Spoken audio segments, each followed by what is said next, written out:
حسن نثار کو کہ وہ آئیں اور تلاوت قرآن مجید فرمائیں۔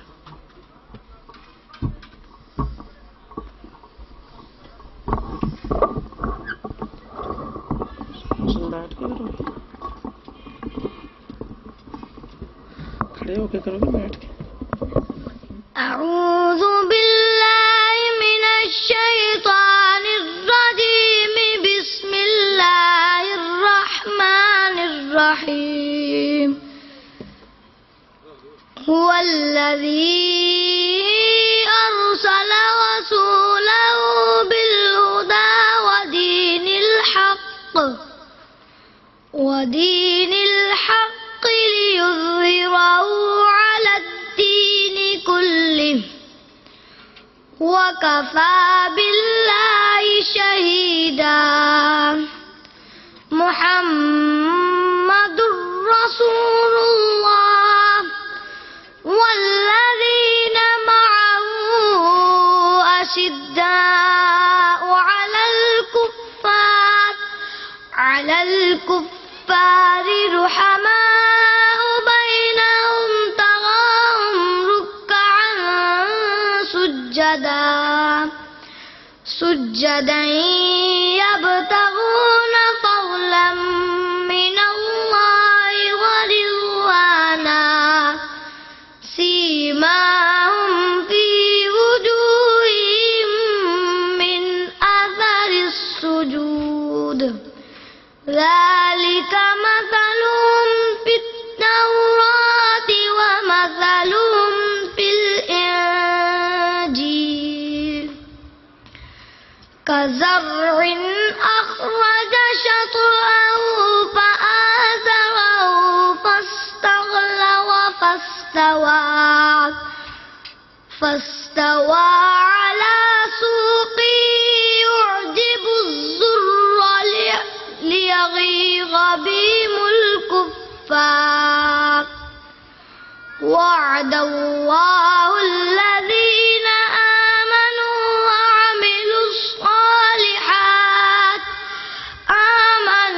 وعملوا الصالحات منهم مغفرة وأجرا عظيما۔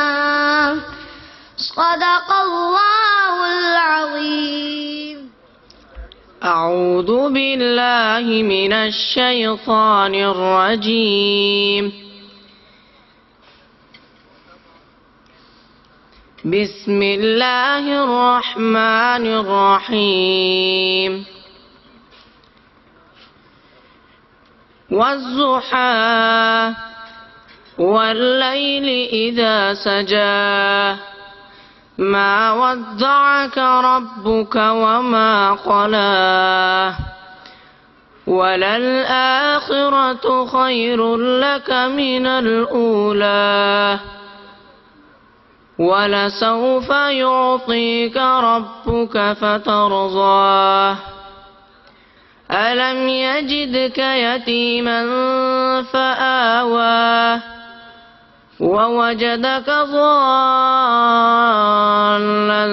فهدى، ووجدك عائلا فأغنى، فأما اليتيم فلا تقهر، وأما السائل فلا تنهر، وأما بنعمة ربك فحدث۔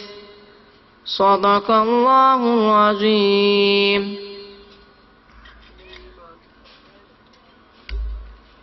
خصوصی فضیلت الشیخ محترم قاری محمد صہیب احمد میر محمدی حفظہ اللہ تعالی، ان سے گزارش کروں گا کہ وہ آئیں اور ہمیں اپنے مخصوص انداز میں نصیحت فرمائیں۔ محترم قاری محمد صہیب احمد میر محمدی۔ بسم اللہ الرحمن الرحیم، الحمد للہ، والصلاة والسلام على خير خلق الله وعلى آله وصحبه ومن والاه، أما بعد، فأعوذ بالله من الشيطان الرجيم. بسم الله الرحمن الرحيم.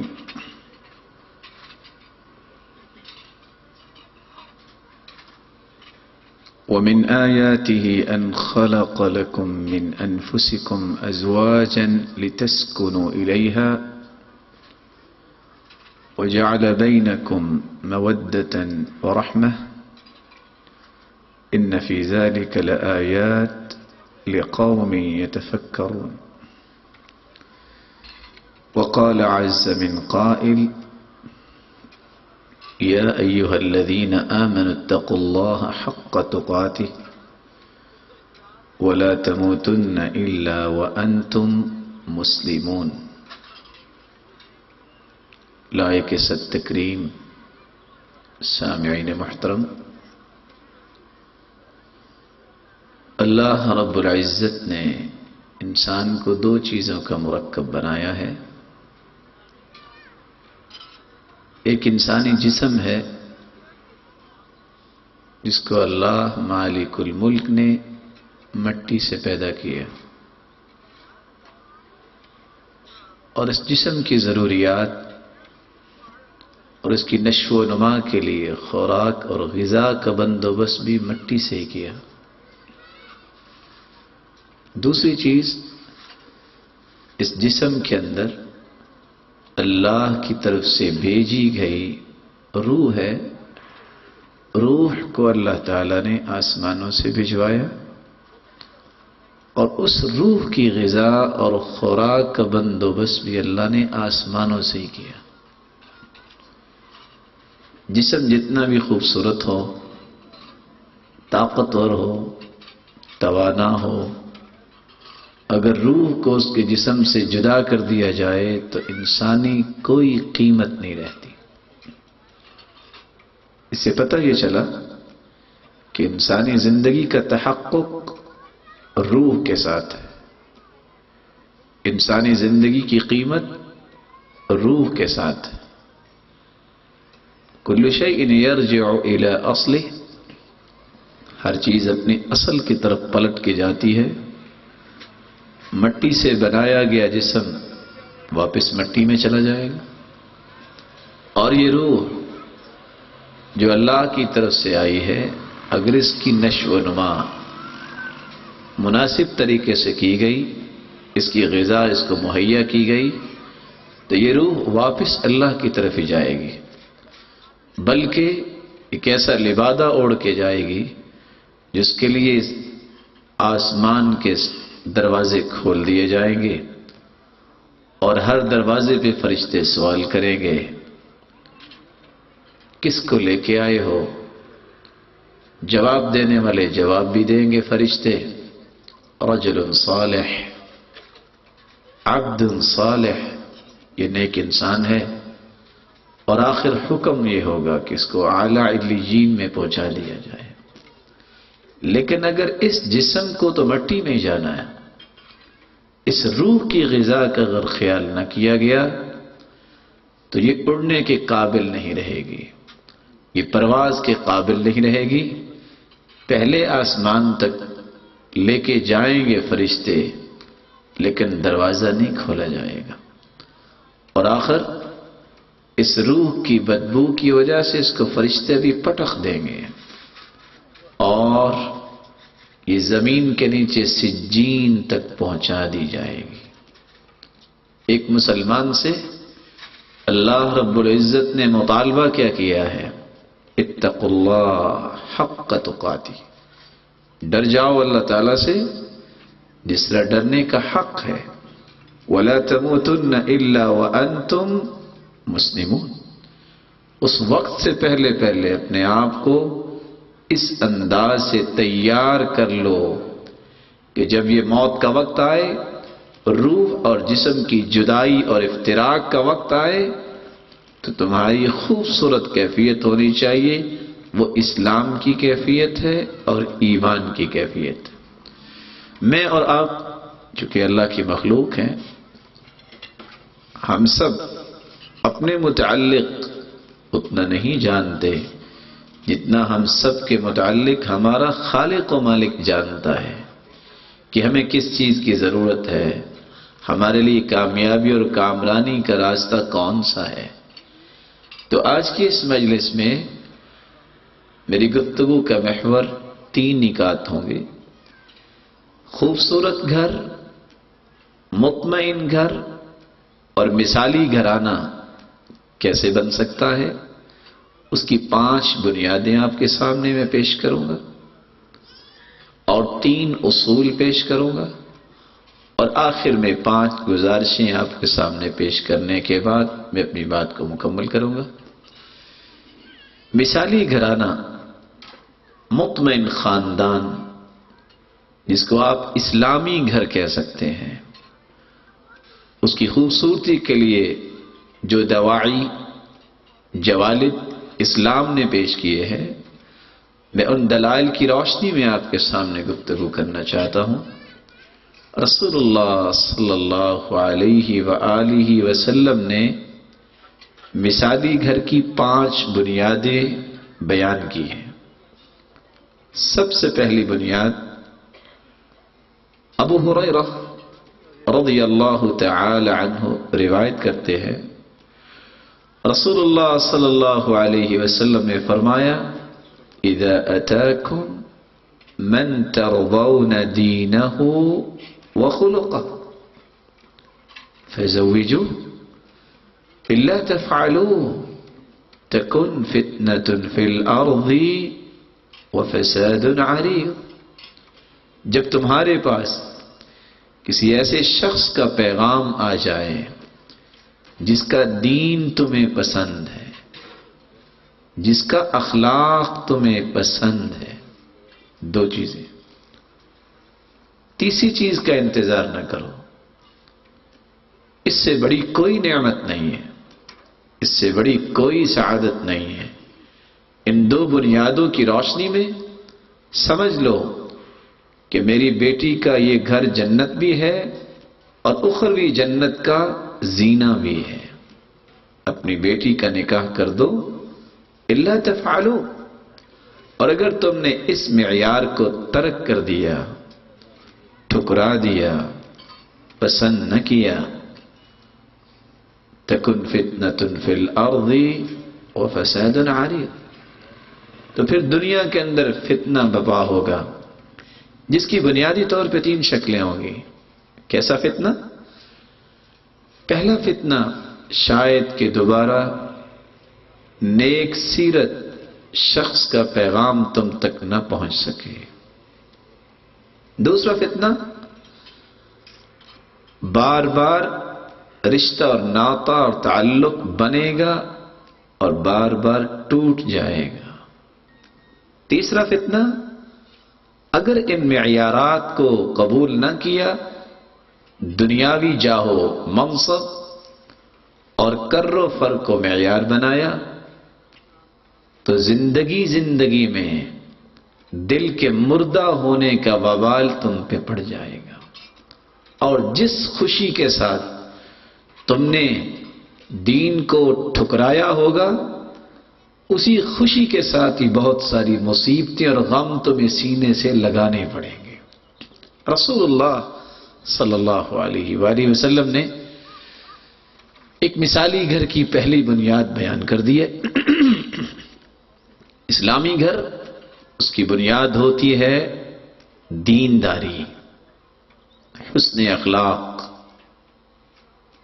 عورت میں ہو یا مرد میں ہو، دونوں میں ہو اللہ کی رحمت ہے، اور اس وقت تک دونوں یہ اس گھر کی جو میجر اکائیاں ہیں، جب تک ان دونوں میں نیکی غالب نہیں ہوگی، یہ اپنی زندگی کو خوبصورت نہیں بنا سکتے۔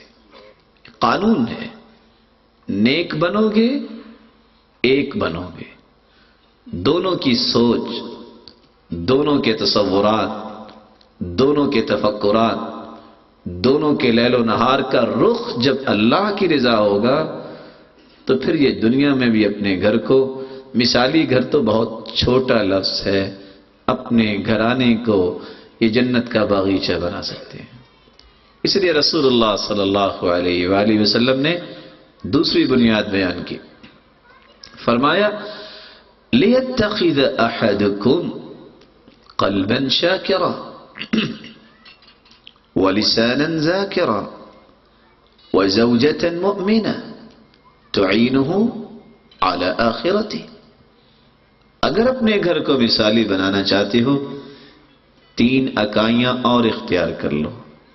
قلباً شاکرا، دل ایسا ہو اللہ کا شکر کرنے والا، ولساناً ذاکرا، زبان اللہ کا ذکر کرنے والی، وزوجة مؤمنہ تعینہ علی آخرتہ، اور اپنی زندگی کا ساتھی عورت ہو یا مرد ہو ایسا تلاش کرے جو اس کی آخرت کے لیے اس کا ممد و معاون ثابت ہو۔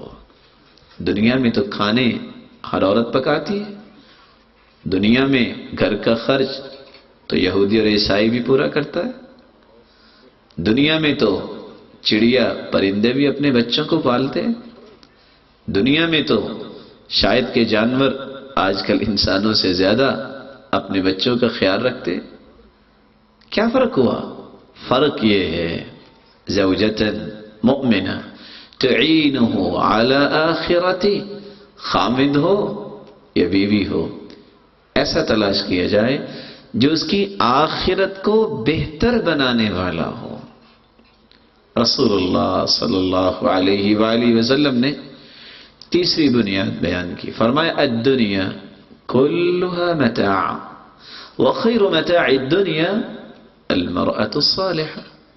یہ ساری کی ساری دنیا مال و متاع ہے، لیکن اگر آپ یہ دیکھنا چاہیں کہ اس دنیا میں سب سے مہنگی چیز کیا ہے، سب سے ثمین چیز کیا ہے، غالی چیز کیا ہے، الدنیا کلها متاع وخیر متاع الدنیا المرأة الصالحة، سب سے مہنگی چیز نیک عورت ہے یا نیک خامد ہے۔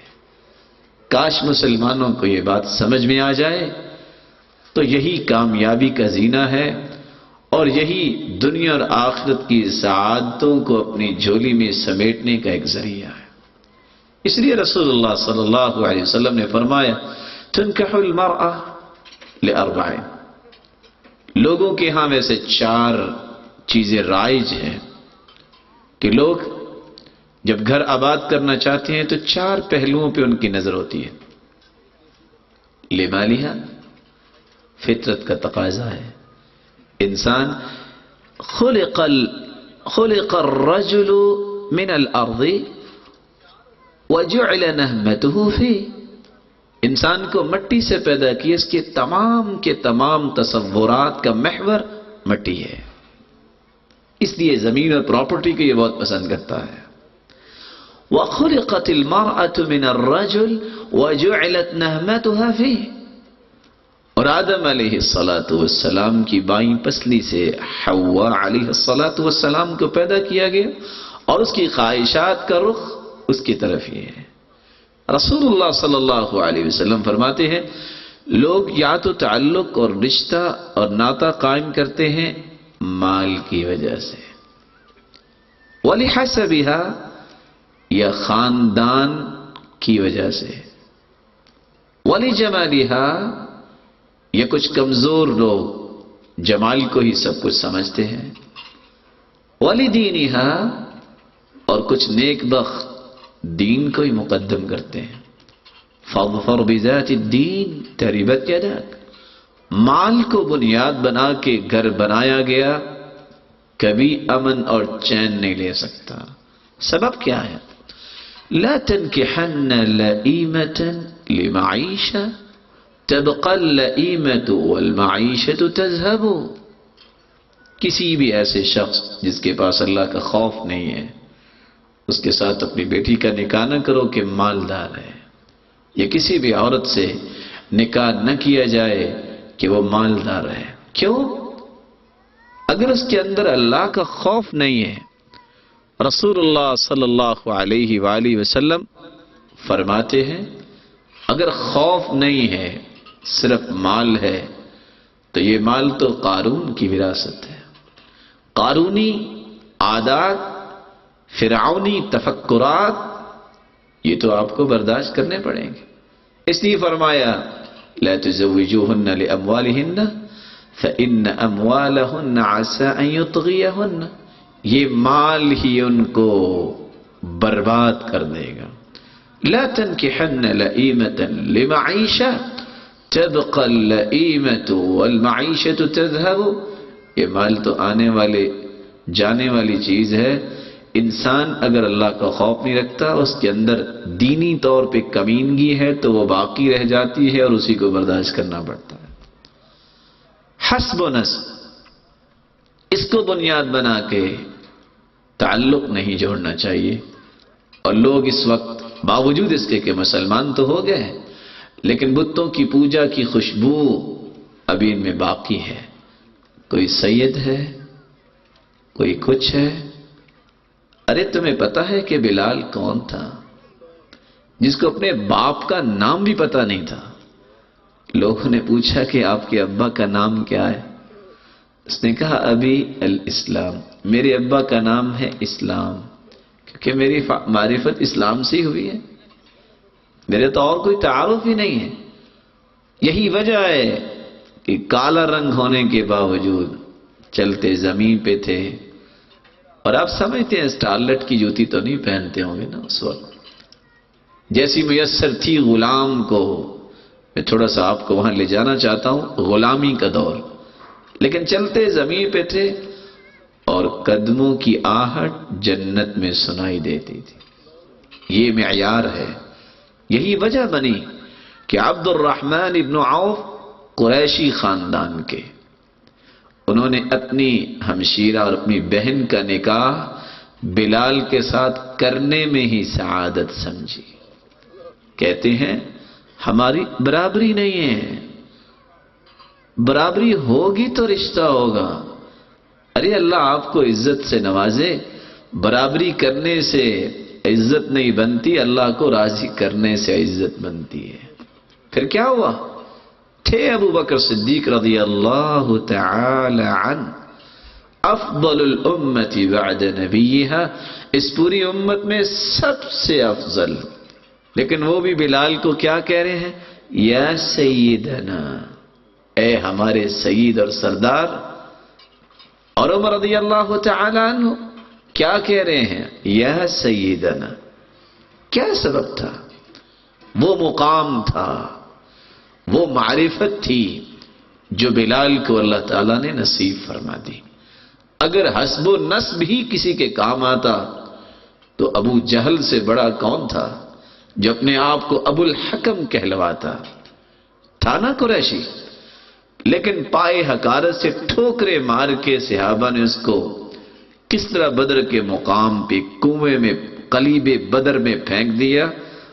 اس کے لواحقین کو اس کا چہرہ دیکھنا بھی نصیب نہیں ہوا. اس لیے صحیح مسلم کی روایت ہے، رسول اللہ صلی اللہ علیہ وسلم نے فرمایا من بطأ به عمله لم يسرع به نسبه، جس کا عمل سست ہو نسب نامہ اس کو تیز نہیں کر سکتا. آج انسان کا عمل سست بھی ہو، بڑا خاندان، بڑی گاڑی، جب اس پہ بیٹھتا ہے انسان تو چھوٹی گاڑیوں سے آگے نکل جاتا ہے. لیکن قیامت کو یہ روڈ، یہ گاڑیاں نہیں ہوں گی، وہاں کچھ اور پروازیں ہیں، وہ عمل کی پروازیں ہیں. وہ کیسی پرواز ہے؟ من بطأ به عمله لم يسرع به نسبه. اگر عمل سست ہے تو خاندانی رکھ رکھاؤ اسے قیامت کو تیز نہیں کر سکے گا.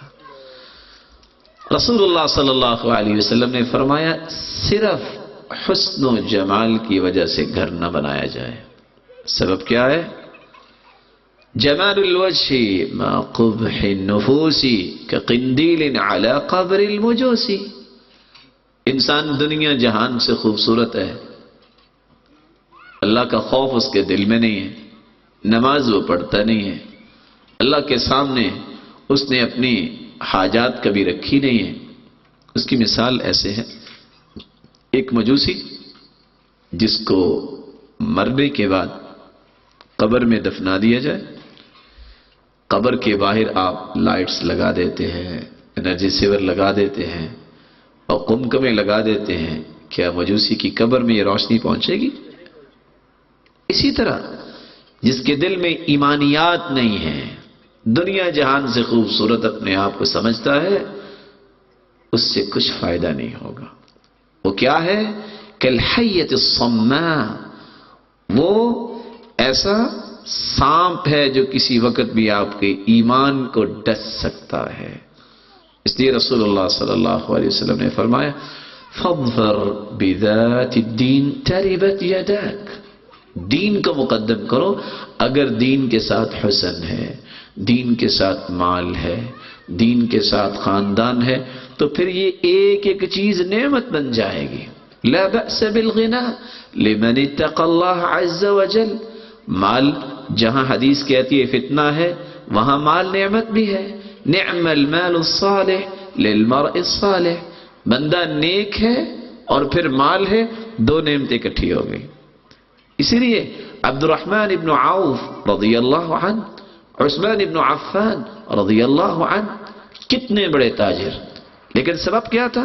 لا بأس بالغنا لمن اتقى اللہ عز وجل، جس شخص پاس تقوی ہے اور پھر وہ اربوں کا مالک ہے، یہ مال اس کے لیے نقصان دہ نہیں بلکہ اس کے ایمان کو بڑھانے کے لیے اور لوگوں کے سینوں تک ایمان کو پہنچانے کے لیے ہی وہ خرچ کرے گا۔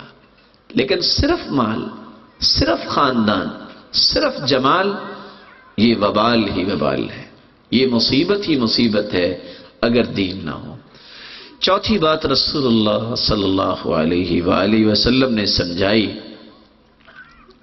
من رزقہ اللہ امرأة صالحة فقد اعانہ على شطر دینہ فلیتق اللہ فی الشطر الثانی، جس شخص کو نیک ساتھی زندگی میں مل جائے اس کا آدھا ایمان اللہ تعالیٰ نے مکمل کر دیا ہے، باقی آدھے میں وہ اللہ سے ڈر جائے۔ کیا نشانی ہے کہ یہ نیک ہے، یہ خامد نیک ہے، یہ بیوی صالحہ ہے؟ نیکی کی علامت کیا ہے؟ فرمایا خیر النساء من تسرک اذا نظرت الیہا، جب بھی تم اپنے گھر والوں کو دیکھو ان کی نیکی، ان کے حسن اہتمام، ان کی دین کی محبت اور دین کے ساتھ لگاؤ کی وجہ سے تمہارے دل میں خوشی پیدا ہو جائے۔ وَتُطِيعُكَ إِذَا أَمَرْتَ، دوسری نشانی، کوئی بھی بات دین کے بارے میں اگر گھر والی کہتی ہے اور تم اس کو کہتے ہو، دونوں طرف سے فوراً لبیک کی آواز آنا، یہ اس کی صلاحیت، اس کی نیکی کی دلیل ہے۔ اور تیسری بات وَتَحْفَظُكَ فِي نَفْسِهَا وَمَالِهِ، گردن کٹوانا تو اس کو قابل قبول ہے، لیکن آپ کے مال میں خیانت، آپ کی اولاد کی تربیت میں کمی یا اپنی عفت اور عصمت میں کوئی نقطہ آنے کی گنجائش اس کے کاغذات میں ہوتی نہیں ہے۔ یہ صلاحیت، یہ ہے نیکی، یہ ہے بنیاد جو رسول اللہ صلی اللہ علیہ وآلہ وسلم نے ایک مثالی خوبصورت گھر کی بیان کی ہے۔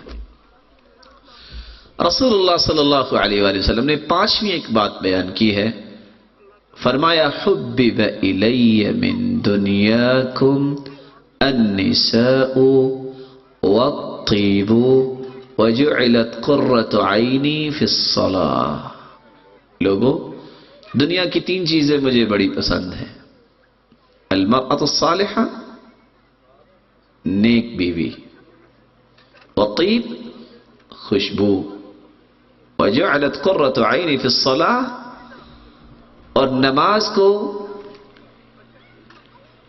میری آنکھوں کی ٹھنڈک بنا دیا گیا. اب ان تینوں چیزوں کو چیک کیجئے. ایک گھر ہو جس میں خامد یا بیوی نیک ہے، خامد بھی پاکیزگی اور پاکی اور نظافت اور صفائی کا خیال رکھتا ہے، اور عورت بھی اس بات کو اپنا شعار سمجھتی ہے، اور دونوں کی نماز جو ہے ان کی آنکھوں کی ٹھنڈک ہو.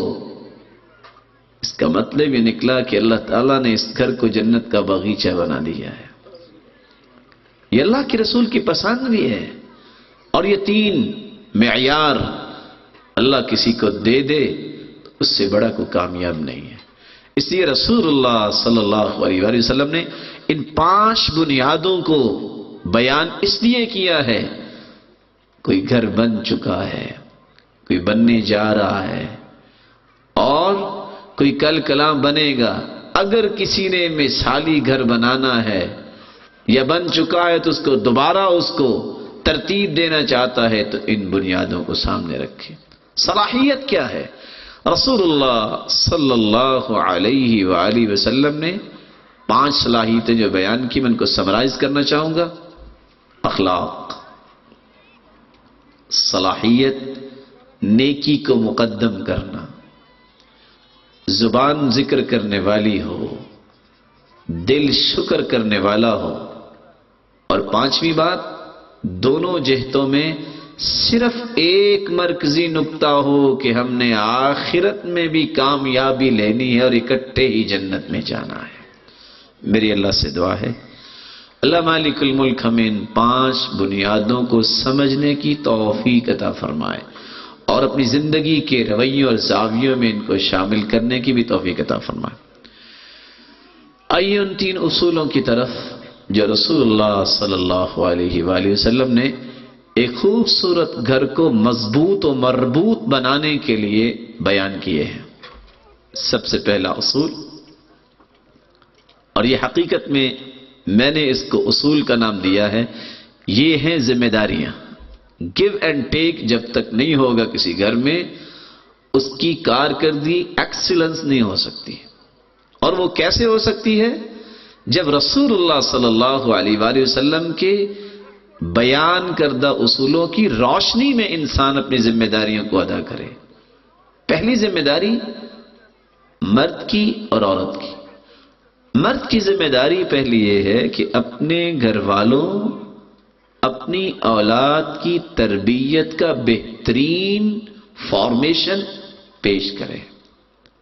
نماز کی پابندی، حسن اخلاق کی تربیت، پاکیزگی اور عفت و عصمت، بڑے کا احترام، چھوٹے پہ شفقت، ہمدردی اور خیرخواہی کے پہلوؤں کو غالب کرنا، اور کسی بھی بڑی بات، کشمکش اور تناؤ کی بات کو سن کے ٹالرنس اختیار کرنا، یہ ذمہ داری ہے. خود نماز کی پابندی کر لینا اور اپنے بچوں اور اپنی بیوی کو پابندی نہ کروانا، اس کا مطلب ہے کہ شخص فیل ہے.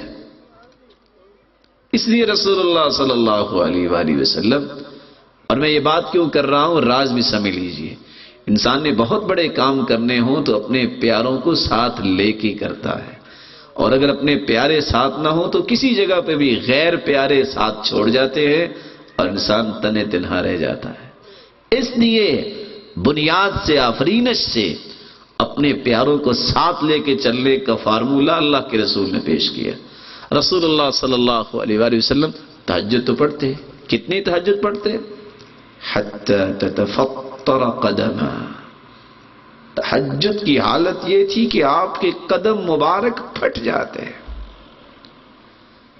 اور مومنوں کی ماں سوال کرتی ہے، یا رسول اللہ صلی اللہ علیہ وسلم لما تصنع هذا؟ اتنا بڑا مقام، اتنی بڑی عظمت آپ کو اللہ نے عطا کی، کتنی بڑی عظمت.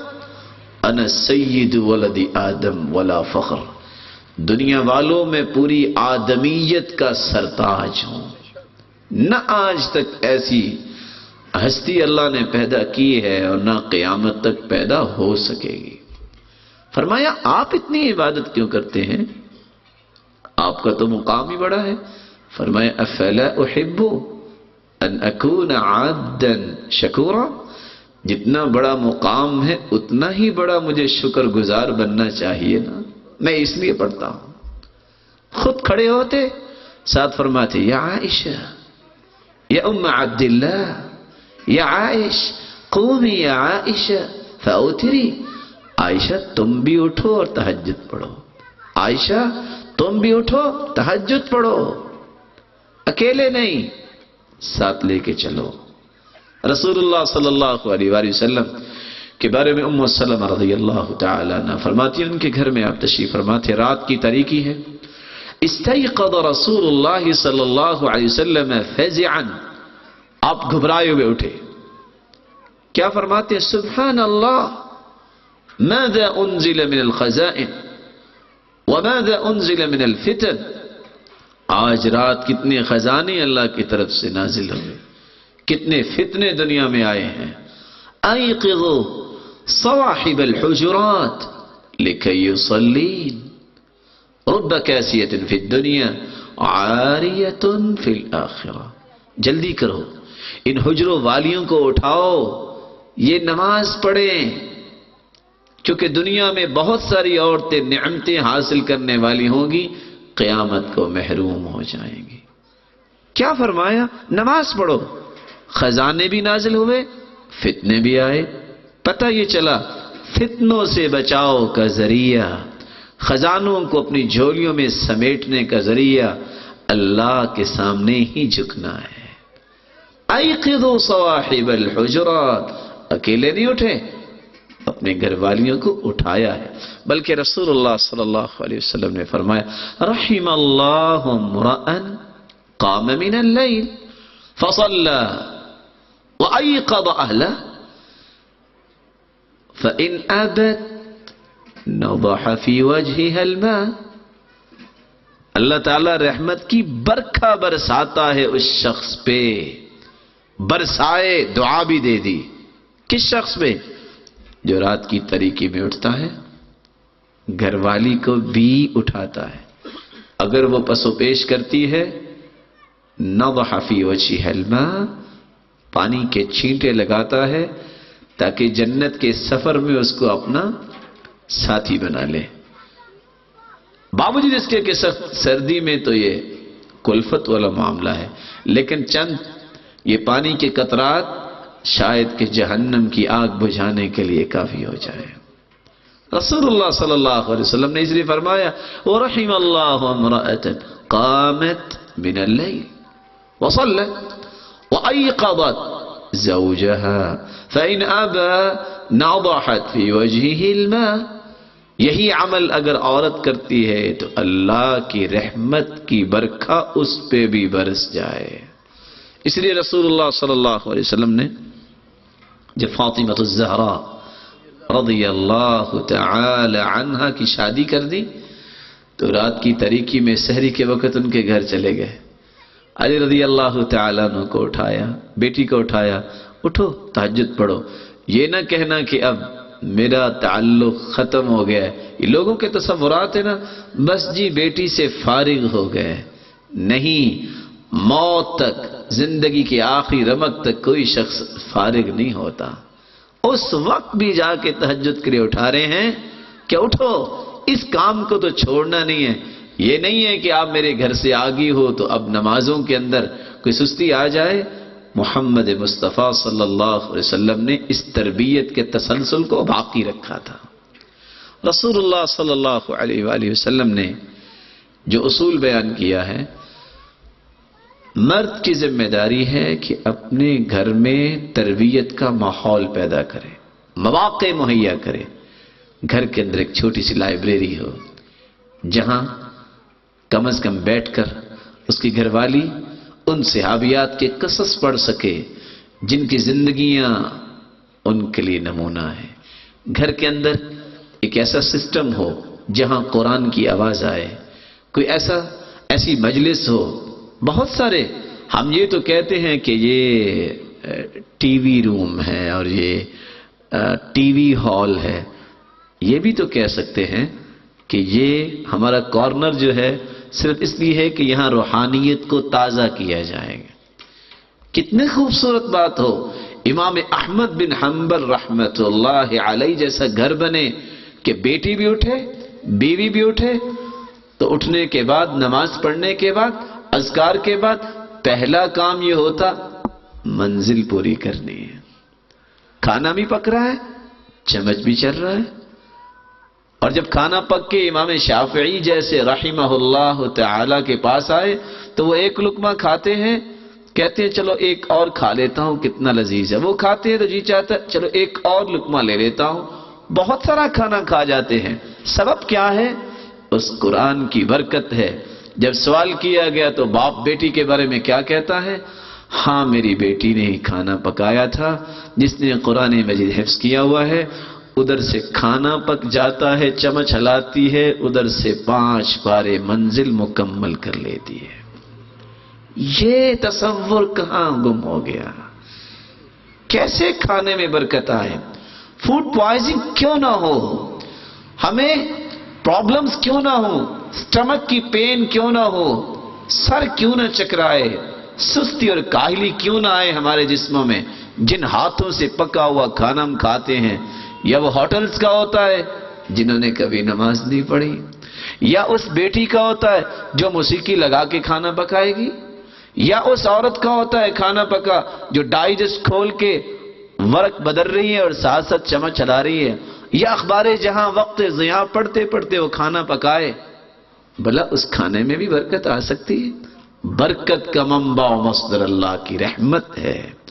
اللہ سبحانہ و تعالی کی رحمت کو جب تک حاصل نہیں کیا جائے گا برکت نہیں آ سکتی. رسول اللہ صلی اللہ علیہ وآلہ وسلم نے اصول کیا بیان کیا؟ لا تمنعوا اماء اللہ مساجد اللہ. اللہ کی بندیوں کو مسجدوں میں جانے سے مت روکو. لیکن آج سوء اتفاق یہ ہے, فنکشنز, کوئی گیدرنگ ہو یا کوئی اکٹھ ہو, وہاں تو اپنی بیوی کو لے جانے میں ہر شخص تیار رہتا ہے. لیکن اگر قرآن مجید یا رسول اللہ صلی اللہ علیہ وآلہ وسلم کی مقدس زبان سے نکلے ہوئے فرامین کو پیش کرنے کے مجلس ہو, وہاں نہیں کوئی لے کے جائے گا. اور اگر آپ محسوس نہ فرمائیں بصد احترام, ہاں اگر فنکشن ہو آن ٹائم, اور اگر پتا ہو کہ آج درس ہے, یہ تو مولویوں کی بات ہے, چھوڑیں, کھانے کے وقت پہنچ ہی جائیں گے. یہ انسان کی طبیعت کا عکاس ہے, اور انسان کی زبان اور عمل اس کے داخلی مواضع جو ہوتے ہیں اس کا عکاس ہوتا ہے کہ اس کی تڑپ کیسی ہے. کبھی یہ خواہش کی کسی مسلمان نے آج فلاں جگہ ایک روحانی مجلس ہے, میں نے اس لیے جانا ہے میری روحانیت امپروو ہو, وہی جائے گا جس کے دل میں اللہ کا خوف ہے. وگرنہ ہر انسان کی چاہت ہوتی ہے جہاں بہت سارا مقام مجھے ملے گا یا کم از کم کھانے سے میری تواضع ہو جائے, وہاں تو ایسے لپکتے نظر آتے ہیں انسان. اور رسول اللہ صلی اللہ علیہ وآلہ وسلم نے سچ فرمایا, لوگوں قیامت کے نزدیک 3 چیزیں مہنگی ہو جائیں گی. اخن لیستأنس بہ, ایسے لوگ نظر نہیں آئیں گے, چلے جائیں گے ایک ایک کر کے, اور دنیا کو احساس تک نہیں ہوگا, جن کے پاس بیٹھ کے انسان اپنا ایمان تازہ کر لے. اخن لیستأنس بہ تھے معاذ رضی اللہ تعالی عنہ جیسے جلیل القدر صحابی, لیکن ساتھی کو کیا کہہ رہے ہیں؟ تعال تعال اجلس بنا نؤمن ساعہ, ذرا تشریف رکھیے, تھوڑی سی ایمانیات کی بات کریں, تھوڑا سا ایمان تازہ ہو جائے. اس بات کو پیش کرنے والے لوگ ختم ہو جائیں گے. وَدِرْحَمٌ حلال, حلال درہم ڈھونڈنے سے نہیں ملے گا. لوگ حرام پہ اتنے چل نکلیں گے اور پرواہ نہیں کریں گے. رسول اللہ صلی اللہ علیہ وسلم نے فرمایا قیامت کے نزدیک ہوگا کیا؟ لا يبال المرء امن الحلال ام من الحرام, کچھ پرواہ نہیں ہوگی یہ حرام کا درہم ہے یہ حلال کا ہے. ان کو صرف یہ ہوگا کہ ہمارے پاس پہنچنا چاہیے, کسی بھی اینی وے, کوئی بھی راستہ استعمال ہو, ہمیں پیسہ ملنا چاہیے. جبکہ سلف کی یہ روایت نہیں رہی. سلف کی یہ روایت تھی، خوبصورت گھرانے کی جھلک میں دے دیتا ہوں۔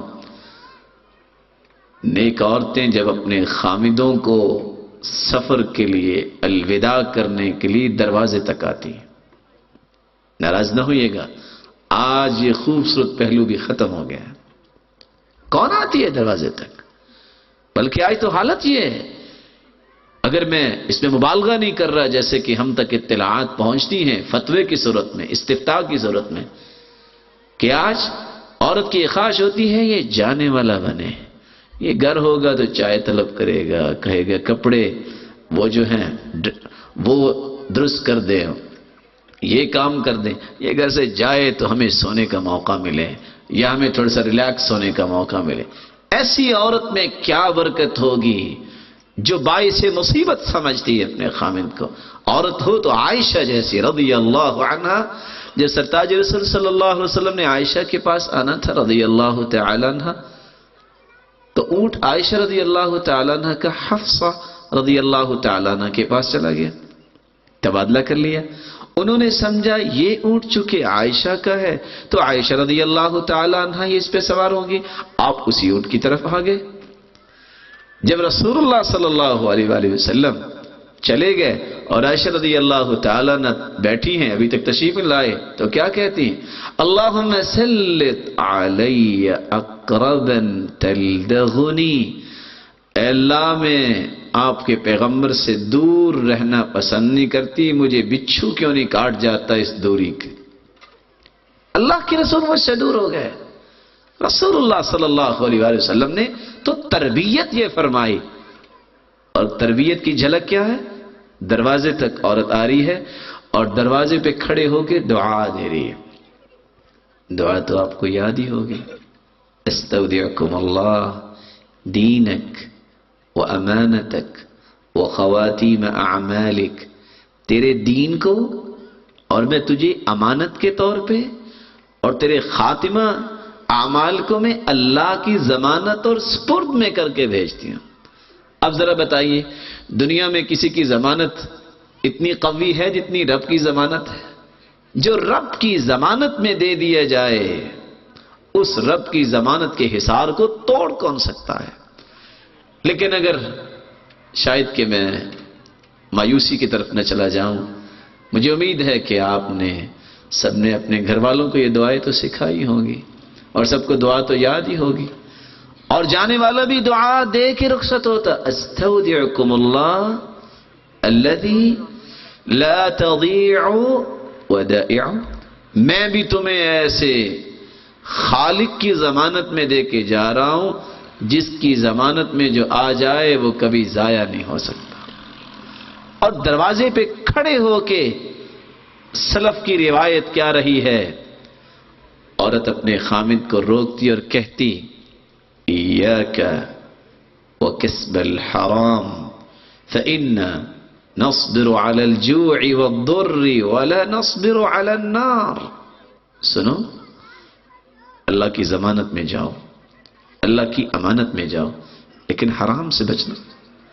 میں اور میرے بچے بھوک برداشت کر سکیں گے، دنیا کی تکلیفیں تو برداشت کر سکیں گے، لیکن تیری حرام کمائی کی وجہ سے قیامت کو جہنم کی آگ برداشت نہیں کر سکیں گے۔ یہ کون پیغام دیتی ہے آج؟ ہاں، یہ میں کہہ سکتا ہوں جو اطلاعات پہنچتی ہیں کہ دروازے تک آتی ہوگی کوئی اللہ کی بندی، لیکن ایک فٹ لمبی لسٹ دینے آتی ہوگی کہ یہ سودا سلف لیتے ہیں نا، مجھے نہیں پتا کہاں سے لانا ہے، میری یہ ضروریات ہیں۔ اللہ کی ضمانت میں دینا یا اپنی زندگی کو خوبصورت پہلوؤں میں ثابت کر دینا، یہ چیز ختم ہو گئی ہے۔ اس لیے رسول اللہ صلی اللہ علیہ وسلم نے فرمایا تھا وَسُنَّةٌ يُعْمَلُ بِهَا، سنت کو ایک ایک کر کے ختم کر دیا جائے گا اور سنت کی محبت ختم ہو جائے گی۔ یہ قیامت کے نزدیک تین چیزیں مہنگی ہو جائیں گی۔ اللہ سبحانہ و تعالی ہمیں اس بات کو سمجھنے کی توفیق عطا فرما دے۔ جہاں مرد کی ذمہ داری ہے کہ وہ گھر والوں کی تعلیم و تربیت کا خیال کرے، وہاں عورت کی ذمہ داری ہے کہ اطاعت، فرما برداری اپنا شعار بنا لے۔ رسول اللہ صلی اللہ علیہ وآلہ وسلم نے فرمایا اذا صلت المرأة خمسها وصامت شهرها وأطاعت زوجها وحفظت في نفسها وماله قيل لها ادخل الجنة من أي باب شئت. جس عورت کے اندر 5 صلاحیتیں آ جائیں، 5 نمازوں کی پابند ہے، رمضان کے روزے رکھنے والی ہے، اور اپنے خامد کی اطاعت کرنے والی ہے، اور اپنی عفت اور عصمت کی حفاظت کرنے والی ہے، اور خامد کے مال اور اس کی اولاد کا خیال رکھنے والی ہے، قیامت کا دن ہوگا، اللہ فرمائیں گے یہ جنت کے 8 دروازے کھلے ہوئے ہیں، جس دروازے سے چاہتی ہو جنت میں چلی جاؤ. یہ پہلو اطاعت. ویسے تعجب کی بات ہے کہ اس پہلو پہ میں 2 باتیں کہنا چاہوں گا. اس پہلو کو قبول نہیں کیا جاتا. اگر کسی محکمے میں عورت ذمہ دار ہے، اس کی بھی خواہش ہوتی ہے کہ میں جو کہوں میری بات کو مانا جائے. جب تک یس باس نہیں ہے محکمہ اس کو قبول نہیں کرتا. نہیں، آپ کو اس آرڈر کی اوبے کرنا پڑے گی، وگرنہ آپ کو ٹرمینیشن لیٹر مل جائے گا. آپ کی بھی خواہشات ہیں اور مرد کی بھی خواہشات ہیں، لیکن رسول اللہ صلی اللہ علیہ وسلم نے ایک ایسی خواہش کا اظہار فرمایا جو خواہش ہی نہیں بلکہ جنت کی ضمانت ہے اور جنت کا ٹکٹ ہے. اطاعت، فرما برداری. اور کس بات میں؟ خیر میں، نیکی میں، بھلائی میں، برائی میں کوئی اطاعت نہیں ہے. لا طاعت لمخلوق فی معصیت الخالق. اگر خامد کسی برائی کا حکم دیتا ہے اس کی اطاعت ہے ہی نہیں. اللہ کی معصیت میں کسی کی اطاعت جائز ہی نہیں ہے. رسول اللہ صلی اللہ علیہ وآلہ وسلم نے تو یہاں تک فرما دیا ایما امرأة ماتت وزوجها عنها راض دخلت الجنہ. جو عورت دنیا سے چلی جائے، خامد اس پہ راضی ہے، وہ دنیا سے جائے گی تو دنیا کو چھوڑ کے، لیکن جائے گا اس کا روح سیدھا جنت میں ہی. اس لیے سلف صالحین ان کو اس بات کی پرواہ نہیں ہوتی تھی کہ کون کیا کہتا ہے. وہ کہتے تھے ہمارا صرف ایک نقطہ ہے، خامد کیسے راضی ہو سکتا ہے، تاکہ جنت کو پختہ کرنا چاہتے ہیں. یہی وجہ ہے صحابی رسول صلی اللہ علیہ وسلم عمران ابن حسین رضی اللہ تعالی عنہ، ان کا رنگ کالا تھا اور ان کی بیوی بہت نیک تھی. ایک دن بیٹھے بیٹھے کہتے ہیں ہم انشاءاللہ دونوں ہی جنت میں جائیں گے. دونوں جنت میں جائیں گے. آپ کے صبر کی وجہ سے آپ کو اللہ نے جنت دے دینی ہے کہ میرا رنگ کالا ہے لیکن آپ نے صبر کیا، اور میرے شکر کی وجہ سے مجھے اللہ نے جنت دے دینی ہے کہ میں نے آپ جیسی نیک عورت پہ شکر کر لیا. اور نیک بیوی کی علامت یہ ہے، رسول اللہ صلی اللہ علیہ وآلہ وسلم کے پاس عورت آتی ہے، آپ نے پوچھا ذات زوج انتی، شادی شدہ ہو؟ قالت نعم، شادی شدہ ہو. کیف انتی لہو، کیسی ہو اپنے خامند کے متعلق؟ قالت ما آلوہ الا ما عجزت عنہ. سرتاج رسول آپ نے سمجھایا ہوا ہے جب تک جسم عاجز نہیں آ جاتا اس کی اطاعت میں نے کبھی کمی کی ہی نہیں ہے. فرمایا سنو انظری این انت منہ فانما هو جنتک ونارک.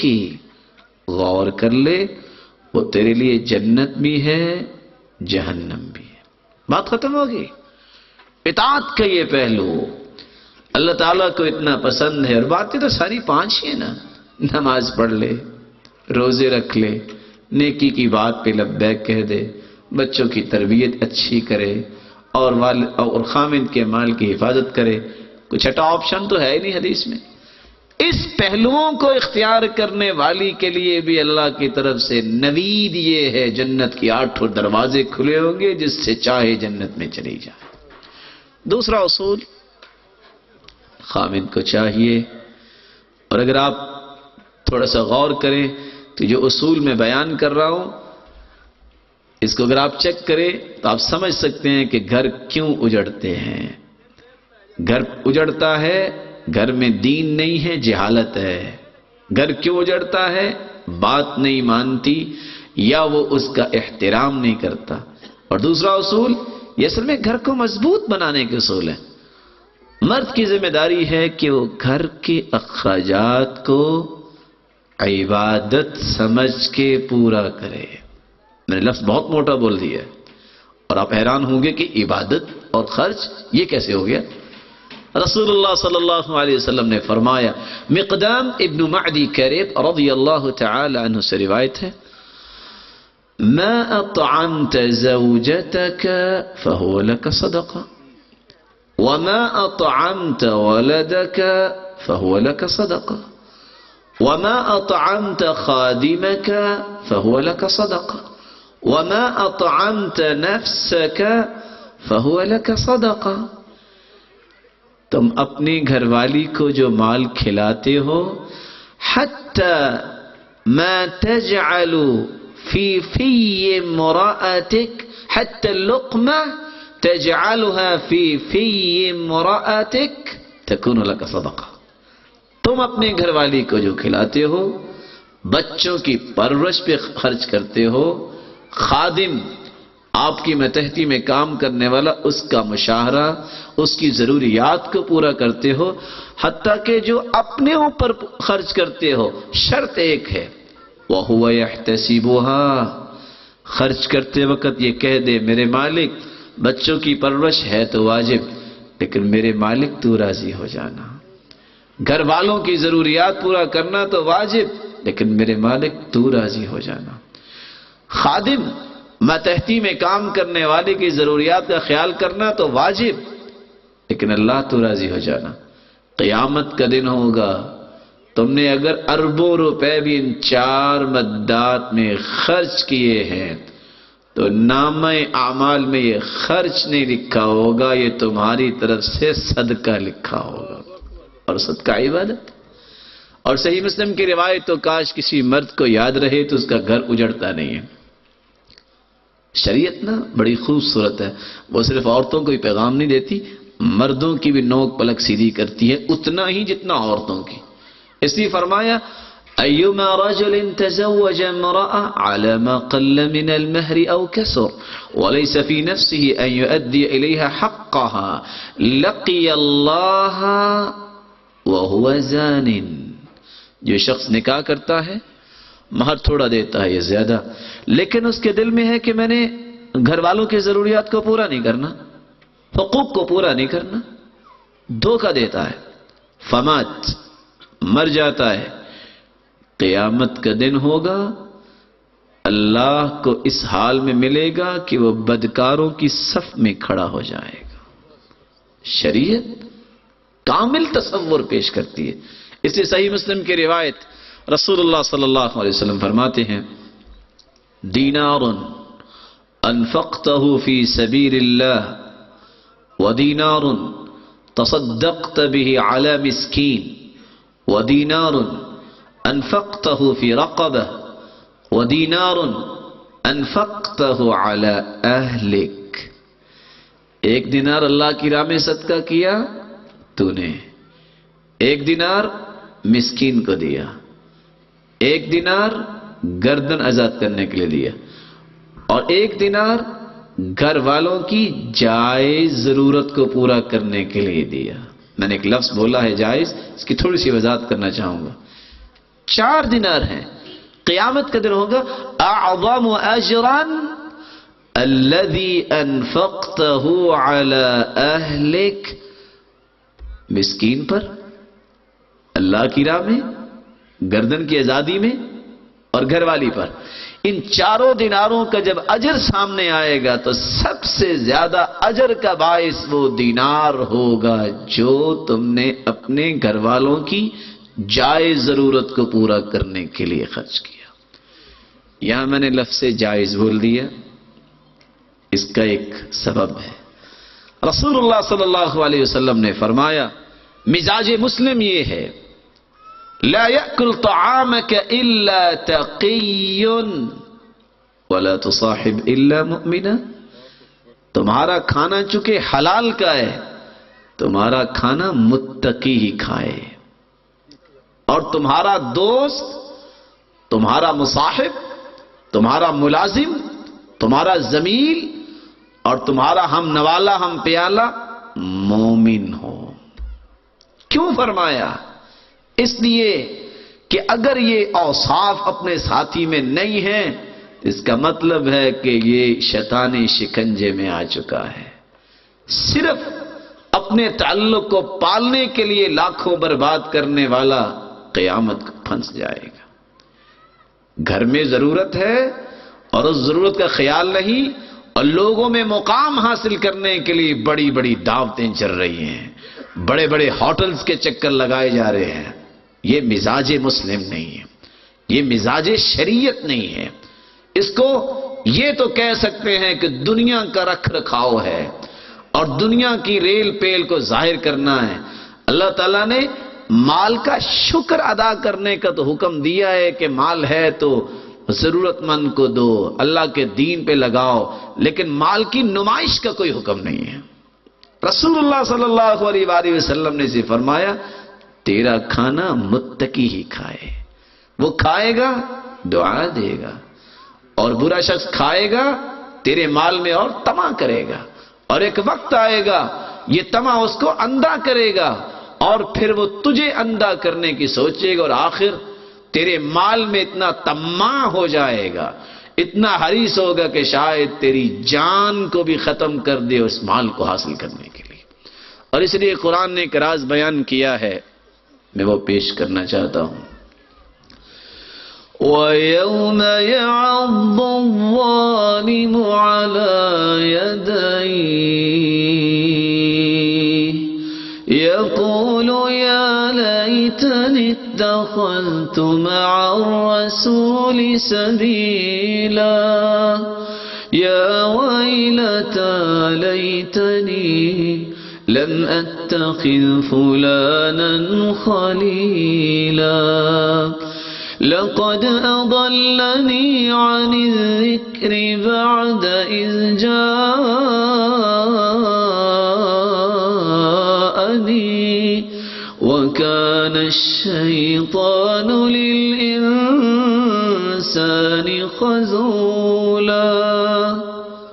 قیامت کا دن ہوگا، کچھ لوگ اپنے ہاتھ خود ہی چبا رہے ہوں گے، کاٹ رہے ہوں گے، یقول، اور ساتھ بول رہا ہوگا یا لیتنی اتخذت مع الرسول سبیلا، کاش میں نے سرتاج رسول محمد الرسول اللہ صلی اللہ علیہ وآلہ وسلم کے بتائے ہوئے راستے کو اختیار کرتا۔ یا ویلتا لیتنی، ہائے کاش میں کیا کر بیٹھا، میں نے فلاں کو دوست بنایا، وہ میرا ہم نوالا ہم پیالہ بنا۔ یا ویلتا لیتنی لم اتخذ فلانا خلیلا، کاش میں اس کو دوست نہ بناتا، اس کی صحبت نے مجھے برباد کیا۔ اور کیسا برباد کیا؟ لقد اضلنی عن الذکر بعد اذ جاءنی، اس نے قرآن کے احکامات کے آ جانے کے بعد گمراہ اس نے مجھے کیا۔ وَكَانَ الشَّيْطَانُ لِلْإِنسَانِ خَذُولًا، اور قرآن کہتا ہے کہ شیطان تو بندے کو ذلیل کرنا چاہتا ہے۔ مفسرین بحث کرتے ہیں بات دوست کی ہو رہی تھی، لفظ شیطان کا آ گیا، اس کا آپس میں جوڑ کیا ہے؟ بیان کرنے والے بیان کرتے ہیں جو دوست دین سے دور کرتا ہے وہ ہوتا ہی شیطان ہے۔ اس لیے آخری صورت جو ہے نا قل اعوذ برب الناس پہ 5 مرتبہ لفظ الناس آیا ہے۔ ابن القیم کیا کہتے ہیں کیوں بار بار یہ لفظ آیا؟ اس لیے کہ اصل دشمن انسان کا اپنا نفس ہوتا ہے۔ یہ شیطان کا نام تو لیتے ہیں جو اس سے ڈالتا ہے، لیکن شیطان اپنی شکل میں تو نہیں آتا، وہ انسانی شکل میں آ کے بس سے ڈلواتا ہے اور انسان کو غلط راستے پہ چلا دیتا۔ اس لیے میرے بھائیوں یہ حقیقت ہے۔ سامعین محترم، المجالسہ تولد المجانسہ، جس کے ساتھ انسان بیٹھتا ہے ویسے ہی ہو جاتا ہے۔ نیکوں کے ساتھ کو بیٹھے، اس میں نیکی کی تڑپ، نیکی کی خوشبو، نیکی کا رنگ پیدا ہوتا ہے، برے کے ساتھ بیٹھو وہی غلط زبان، وہی فلرٹ زبان اس کے اندر آ جاتی ہے اور وہی اس کے رویے بنتے ہیں۔ المجالسہ تولد المجانسہ، جیسے بیٹھو گے یہ کاربن پیپر ہے اسی طرح کے بن جاؤ گے۔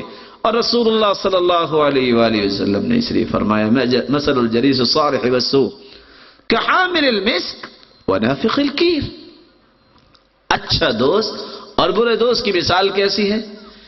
ایک کستوری بیچنے والا ہے اور اس کے 3 آپشن ہیں، اما ان یحزیک، آپ کستوری والے سے دوستی لگا لیں تو دوست کو آخر اس کا احترام کرتا ہے، اس کو کستوری تحفے میں دے دے گا تب بھی خوشبو آ گئی۔ وَإِمَّا أَن تَبْتَاعَ مِنْهُ، یا اگر اس کے پاس اتنی طاقت نہیں ہے لیکن خوشبو تو پسندیدہ چیز ہے آپ خود خرید لیں گے۔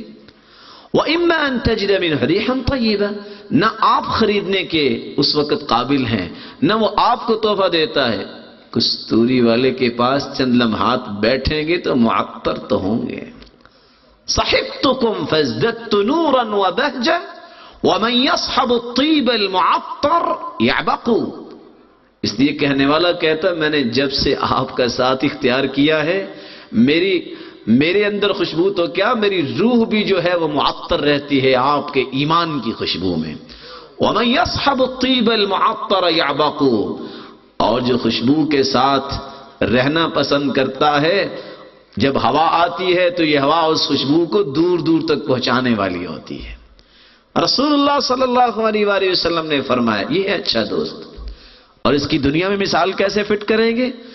نیک دوست کے پاس بیٹھیں گے، وہ نیکی کی بات آپ کو کہہ دے گا، وہ نہیں بول رہا آپ سوال کر کے پوچھ لیں گے، اور اگر دونوں پہلو نہیں ہیں تو نیک لوگوں کے پاس بیٹھنے سے انسان کا نام نیک بن جاتا ہے۔ کہتے ہیں فلاں بڑا اچھا آدمی ہے، کیوں؟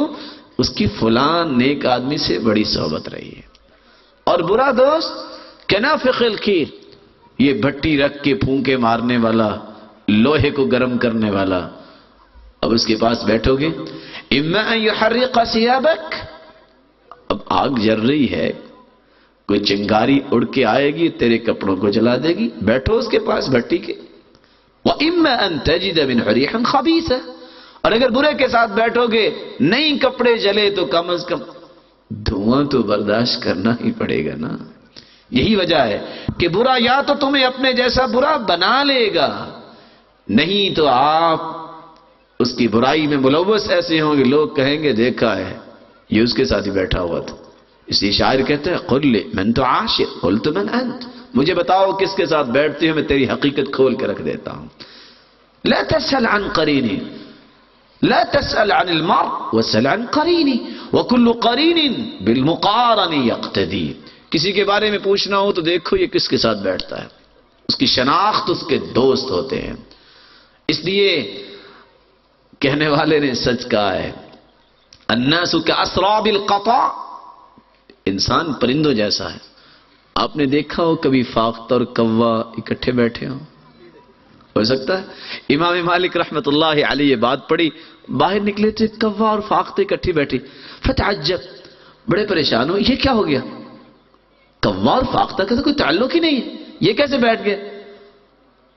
اسی حیرانگی میں تھوڑا سا آگے بڑھے، کیا دیکھتے ہیں کہ کسی نے کوے کو اور فاختہ کو دونوں کی ٹانگوں کو باندھا ہوا تھا اور دونوں اکٹھے بیٹھے ہوئے تھے۔ کہتے ہیں واقعی الناس کاسراب القطع، ویسے کوا اور فاختہ اکٹھی نہیں بیٹھ سکتے، ان دونوں کو باندھا گیا ہے۔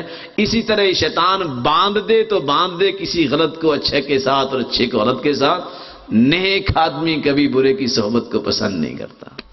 رسول اللہ صلی اللہ علیہ وآلہ وسلم نے فرمایا مرد کی ذمہ داری ہے کہ وہ خوشی سے اخراجات پورے کرے اور عورت کی ذمہ داری ہے کہ خدمت میں کمی نہ کرے۔ رسول اللہ صلی اللہ علیہ وآلہ وسلم کی بیٹی فاطمہ رضی اللہ عنہا جو جنت کی شہزادی ہیں، جب ان کی شادی کی، اتنی مہنگی بیٹی، دنیا ساری بیچ کے خریدنا چاہو تو کوئی خرید نہیں سکتا، لیکن علی رضی اللہ تعالیٰ عنہ فرماتے جب میرے پاس تشریف لائیں تو حالت کیا ہے؟ وَاسْتَقَتْ بِالْقِرْبَةِ، مشکیزہ اٹھا کے چشمے سے پانی بھر کے کندھے پہ اٹھا کے لاتی ہیں، گردن پہ نشان پڑ گئے. اور میں یہاں رکنا چاہوں گا. اے میری محترمہ بیٹی اور بہن، آج ہر کمرے میں 2 سسٹم ہے، کولڈ اینڈ ہاٹ. ادھر سرتاج رسول کی بیٹی مشکیزہ اٹھا کے لاتی ہے. اتنی آسانیوں کے بعد بھی اگر اللہ کا شکر نہیں تو کم. اور روایت کے اگلے لفظ کیا ہے؟ وَاسْتَقَتْ بِالْقَرْبَةِ، جہاں مشکیزہ اٹھا کے لاتی فَجَرَّتْ بِالرُّحَى وَجَرَّتْ بِالرَّحَى. آٹا گھر میں نہیں ہوتا تھا، چکی کے پاٹ باپ نے دیے تھے، جو رکھتی اور آٹا خود بناتی. حتی اثرت بیدیہا، فاطمہ الزہرا رضی اللہ تعالیٰ عنہ کے ہاتھوں پہ نشان بن گئے. آج ایک لفظ زبان سے نکلتا ہے کہ آٹا نہیں ہے، 10 بوریاں گھر کے سٹور میں پڑی نظر آتی ہیں، پھر بھی یہ مسلمان عورت اللہ کا شکر ادا نہیں کرتی. وقمت البیت، فاطمہ الزہرا گھر میں جھاڑو خود دے رہی ہیں. اور آپ یہ نہ سمجھیے گا کہ وہ کسی سے کام کروا نہیں سکتی تھی. ہزاروں کی تعداد میں لونڈیاں موجود تھی اور غلام موجود تھے. کیا ہوا جب وہ صفائی کرتی ہے؟ حتی غبرت ثیابہا، ایسے لگتا جیسے مٹی سے نکل کے آئی. وَأَوْقَدَتِ الْقِدْرَ، ہنڈیا خود پکاتی. حتی دکنت ثیابہا، اس وقت گیس کے چولہے نہیں تھے، اوون نہیں تھا، نہ جانے کس طرح وہ کھانا پکاتی، ایسے لگتا جیسے تنور سے نکل کے آئی. فَأَصَابَهَا مِنْ ذَلِكَ ضُرٌّ، بہت تکلیف ہوئی. زوجین مشورہ کرتے ہیں چلو اللہ کے رسول کے پاس جاتے ہیں، تو مطالبہ کرتے ہیں کہ ہمیں بھی کوئی غلام دے دیں اور لونڈی دے دیں. اللہ کے رسول صلی اللہ علیہ وسلم کے پاس گئے. وہ اتفاق سے گھر میں نہیں تھے. عائشہ رضی اللہ تعالیٰ عنہ کے پاس پہنچے، ان کو سارا قصہ سنایا، واپس آ گئے. سرتاج رسول تشریف لائے. بیٹی کیسے آنا ہوا؟ الا ادلک الا خیر مما سألتما، تم نے غلام مانگا ہے کہ باہر کے کام کر دے اور لونڈی مانگی ہے کہ گھر کے کام کر دے؟ میں ان دونوں چیزوں سے بہتر تمہیں ایک حل نہ بتا دوں؟ بلا یا رسول اللہ، وہ کون سا حل ہے؟ فرمایا اذا اخذتما مضاجعكما فسبحا 33 واحمدا 33 وكبر 34 فذلكما خير لكما من خادم. یہ خادم آئے گا کام تو کر دے گا، لونڈی آئے گی کام تو کر دے گی، لیکن تم ایسا کرنا سوتے وقت 33 مرتبہ سبحان اللہ، 33 مرتبہ الحمدللہ، 34 مرتبہ اللہ اکبر پڑھ لینا. وہ کام کرے گے، کام ہوگا. تم تھک ہار کے یہ پڑھو گے، کام بھی ہو جائے گا اور جسم دوبارہ سے تر و تازہ ہو جائے گا. رسول اللہ صلی اللہ علیہ وسلم کی بیٹی سے مہنگی کون ہے؟ آج گھر اجڑتے تو کیوں؟ میں کھانا پکاؤں، میں کپڑے استری کروں؟ تیری سعادت ہے اے بیٹی کہ تیرے ہاتھ سے کوئی کھانا پکے گا، کھانا کھانے والا 5 نمازیں پڑھے گا، دنیا جہان کو دین کی بات بتائے گا، اسلامی تجارت کو بازار میں فروغ دے گا. گھر بیٹھی اس کے پورے عمل میں تم شریک ہو.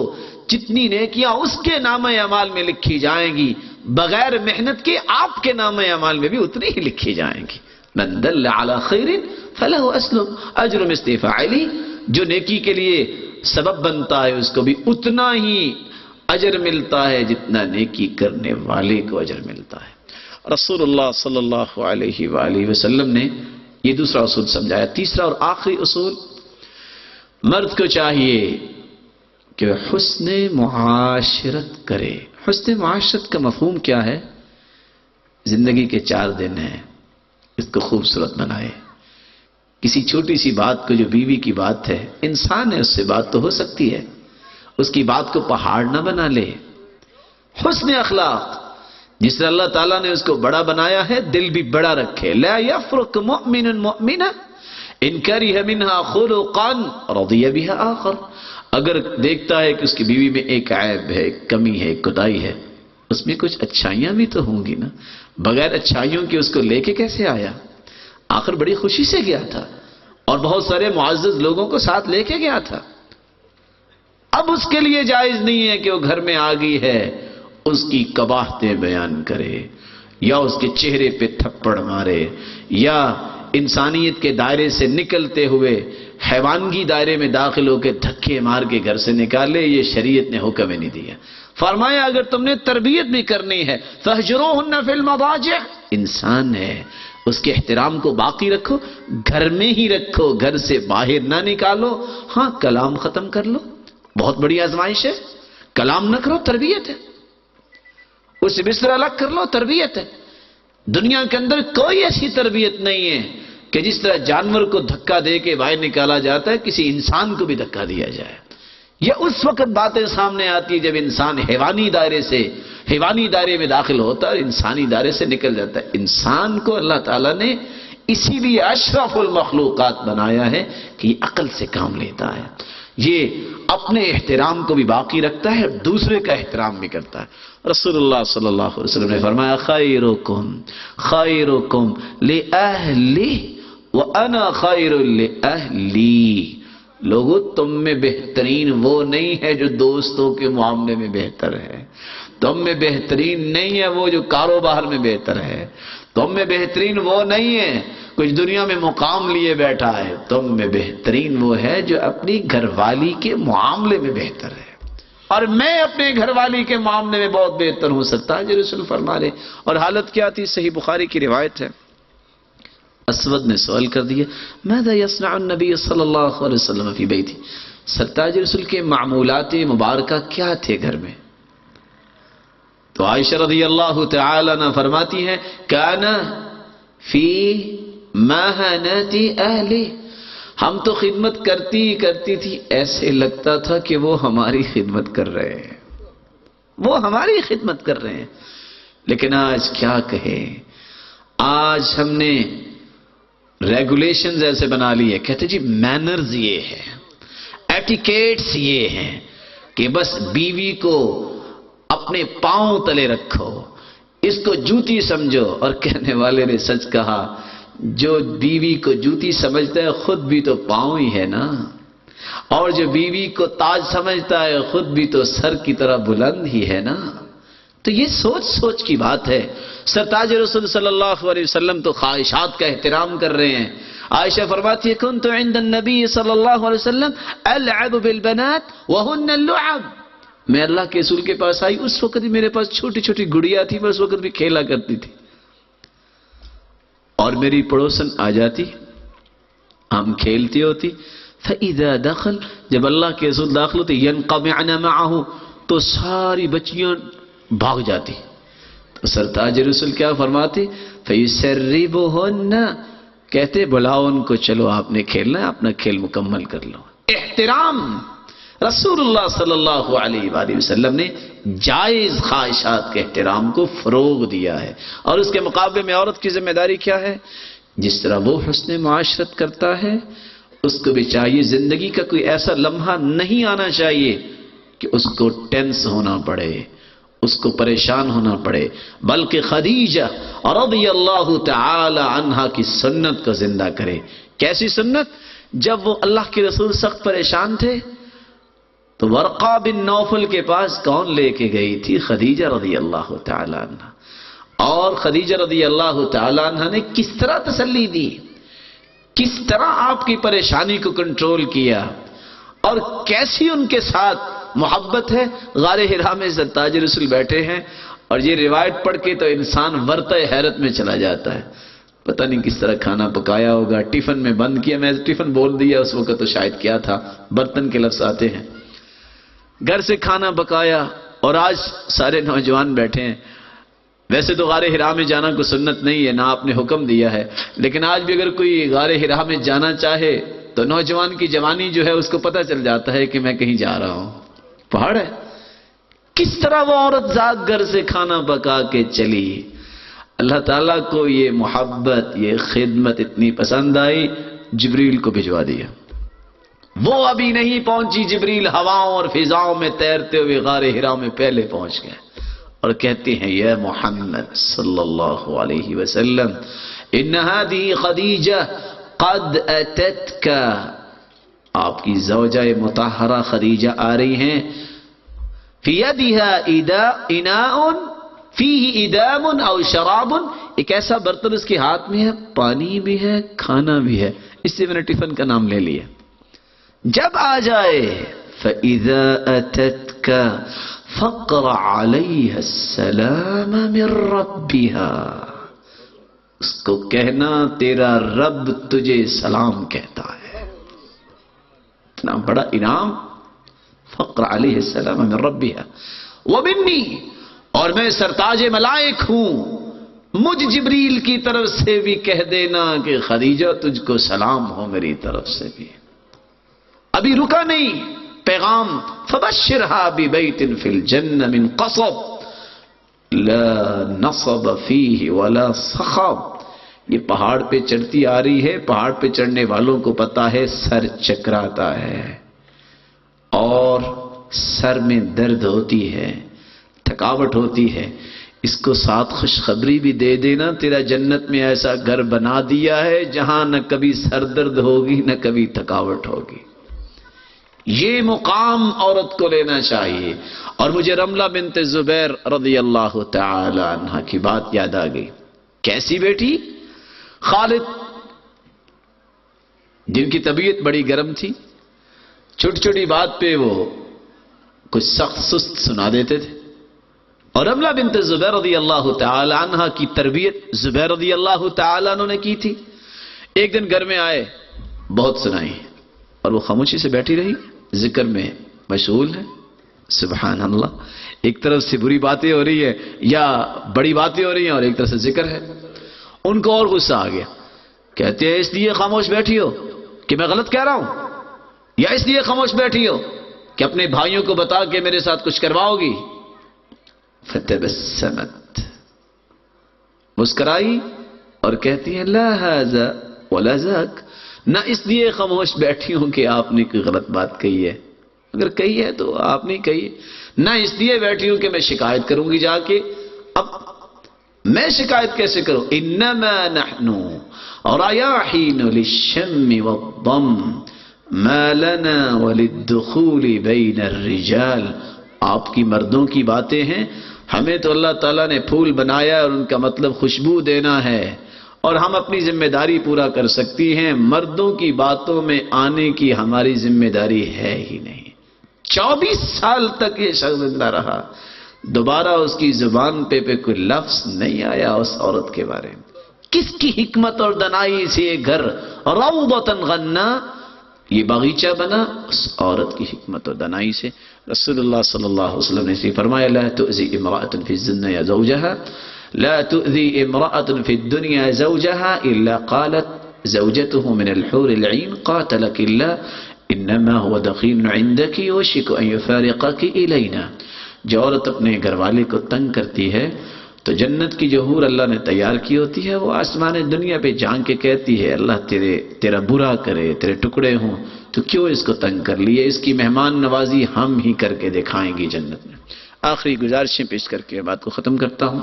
سب سے پہلی گزارش، نیک گھر بن جائے، خواہش تو ہوتی ہے کہ گھر خوبصورت ہو اور اس میں چیزیں بھی خوبصورت ہوں. اللہ کے رسول صلی اللہ علیہ وسلم نے گھروں کے لیے 2 گلدستے بھجوائے ہیں، اگر کسی کو چاہیے تو قبول کر لیں گے آپ بھائی. کون سے 2 گلدستے ہیں؟ علیک بحسن الخلق وطول الصمت فوالذی نفسی بیدی ما تجمل الخلائق بمثلها. حسن اخلاق پہلا گلدستہ، اور خاموش رہنا، شرافت اختیار کرنا دوسرا گلدستہ. اور ساتھ اللہ کے سامنے قسم اٹھائی ہے، اللہ کی قسم کائنات میں کسی نے ایسا تجمل اور خوبصورتی اور خوبصورت گلدستے کسی نے یہاں تک حاصل کیے ہی نہیں ہے، کسی نے کیے ہی نہیں ہے. اس لیے حسن بصری رحمت اللہ علیہ کہا کرتے تھے اذا رأيت الرجل يستغل بعيوب الناس ويترك عيوب نفسه فاعلم انه قد مكر به. جس شخص کو گھر میں دیکھو باہر میں دیکھو لوگوں کی عیب ٹٹول رہا ہے، فلاں ایسا ہے فلاں ایسا ہے، یقین کر لو کہ شیطان کے شکنجے میں آ چکا ہے، اب اللہ اس کو چھڑائے گا. قد مکر به، یہ اب پھنس گیا ہے، شیطان کے قبضے میں آ گیا ہے، اب یہ چھوٹے گا تو اللہ کی رحمت سے چھوٹے گا جب تک سچی توبہ نہیں کرے گا. اپنے عیبوں کو وہ دیکھتا نہیں، لوگوں کے عیب ٹٹولنا یہ بھی کوئی ذمہ داری ہے.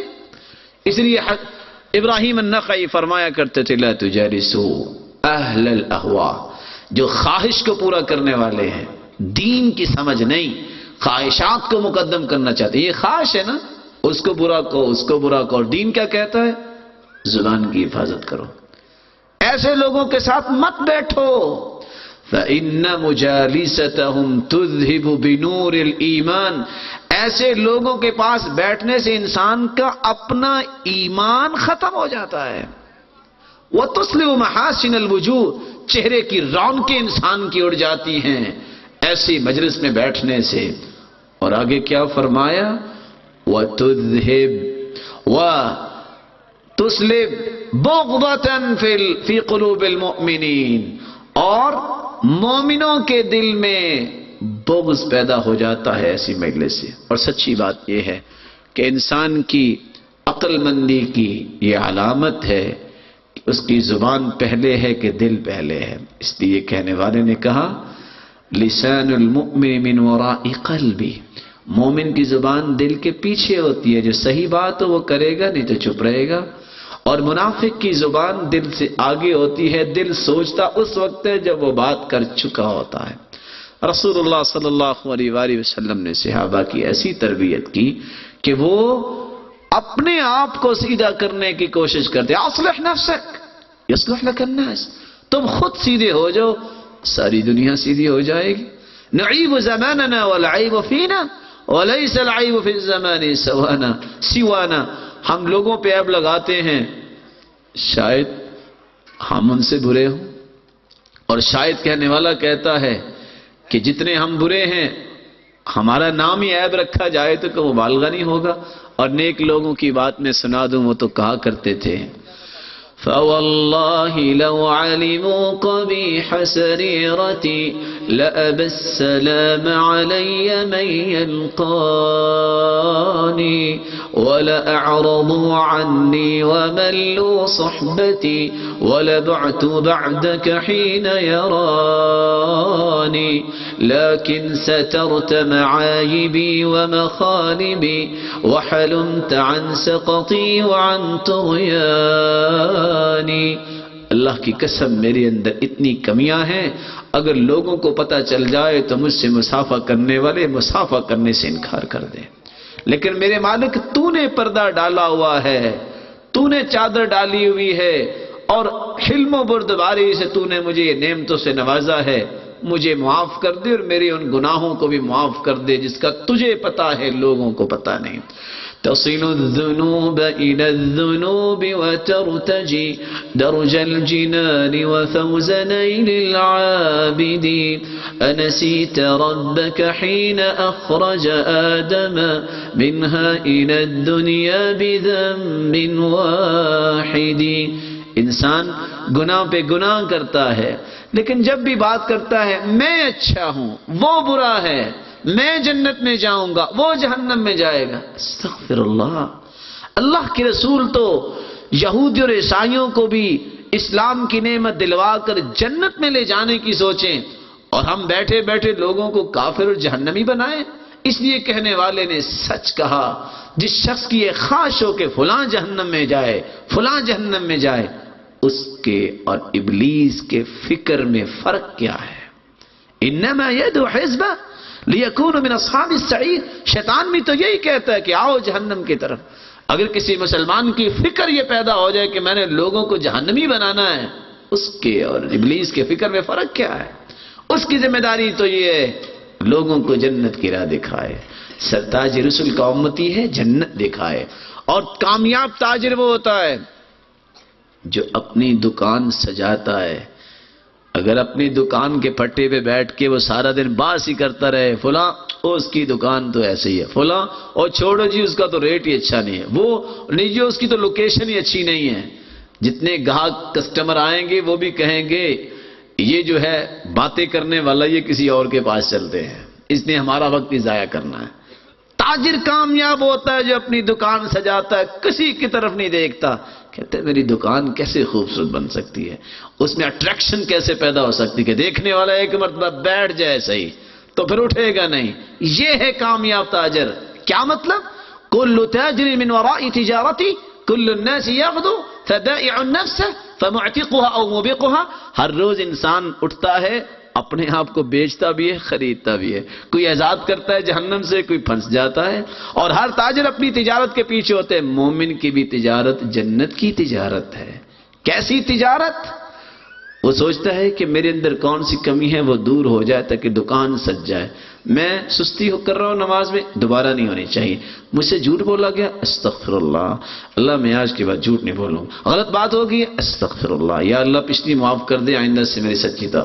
دکان خوبصورت بناتا ہے تاکہ اس کی دکان جو ہے وہ دنیا میں مشہور ہو۔ میں دنیاوی پوائنٹ آف ویو سے بات کر رہا ہوں، مومن کو تو یہ خواہش بھی نہیں ہوتی کہ اس کی شخصیت مشہور ہو۔ اس لیے رسول اللہ صلی اللہ علیہ وسلم نے فرمایا ان اللہ یحب العبد التقی الغنی الخفی۔ اللہ پسند کرتے ہیں جو متقی ہو، جو دل کا غنی ہو، جو لوگوں کے ساتھ محبت کرنے والا ہو۔ میری اللہ سے دعا ہے اللہ مالک الملک یہ صلاحیتیں ہمیں بھی نصیب فرمائے۔ عبداللہ ابن عباس رضی اللہ تعالی عنہ نے اس پوری کلام کا خلاصہ بیان کیا ہے، وہ میں آپ کے سامنے پیش کیے دیتا ہوں۔ ان للحسن ضیاء فی الوجہ ونورا فی القلب وقوة فی البدن وسعة فی الرزق ومحبة فی قلوب الخلق۔ لوگوں جو ان باتوں پہ عمل کرتا ہے 5 نقد انعامات اس کو ملتے ہیں، اس کا چہرہ بارونق بن جاتا ہے، اس کے دل میں نور اور روشنی پیدا ہو جاتی ہے، اس کا جسم دیکھنے میں تو کمزور ہوتا ہے لیکن طاقتور بن جاتا ہے، 10 لوگوں کا کام کرتا نظر آتا ہے، اور اس کا رزق تھوڑا بھی ہو وہ باعث برکت اور رحمت بن جاتا ہے، اور لوگوں کے دل میں اس کی محبت پیدا ہو جاتی ہے۔ وَإِنَّ لِلسَّيِّئَةِ سوادن فی الوجہ، اور جو برائی پہ چل نکلتا ہے اس کے چہرے پہ سیاہیاں چھا جاتی ہیں۔ وظلمۃ فی القلب، اور دل میں بھی تاریکیاں پیدا ہو جاتی ہیں۔ وضیقا فی الرزق، مال ہونے کے باوجود روتا نظر آتا ہے۔ ووہنا فی البدن، بڑا طاقتور نظر آتا ہے لیکن لاغر نظر آتا ہے، نماز بھی نہیں پڑھتا۔ وبغضۃ فی قلوب الخلق، اور لوگوں کے دل میں بھی اس کے لیے نفرت ہی ہوتی ہے، بغض ہی ہوتا ہے۔